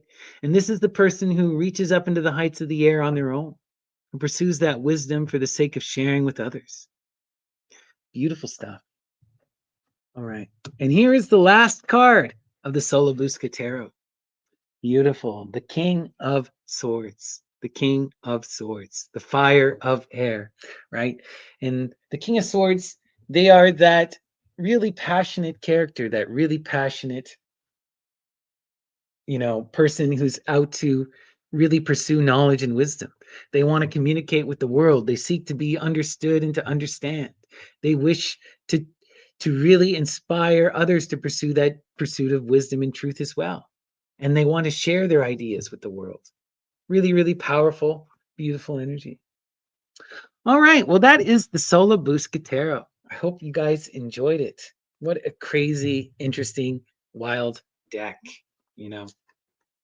So much going on here. What I think I'm going to do now is just give this deck a quick shuffle, and we're going to pull a couple cards. We'll do one quick reading here, and then we're going to call it. And I will be back this evening at 9 p.m.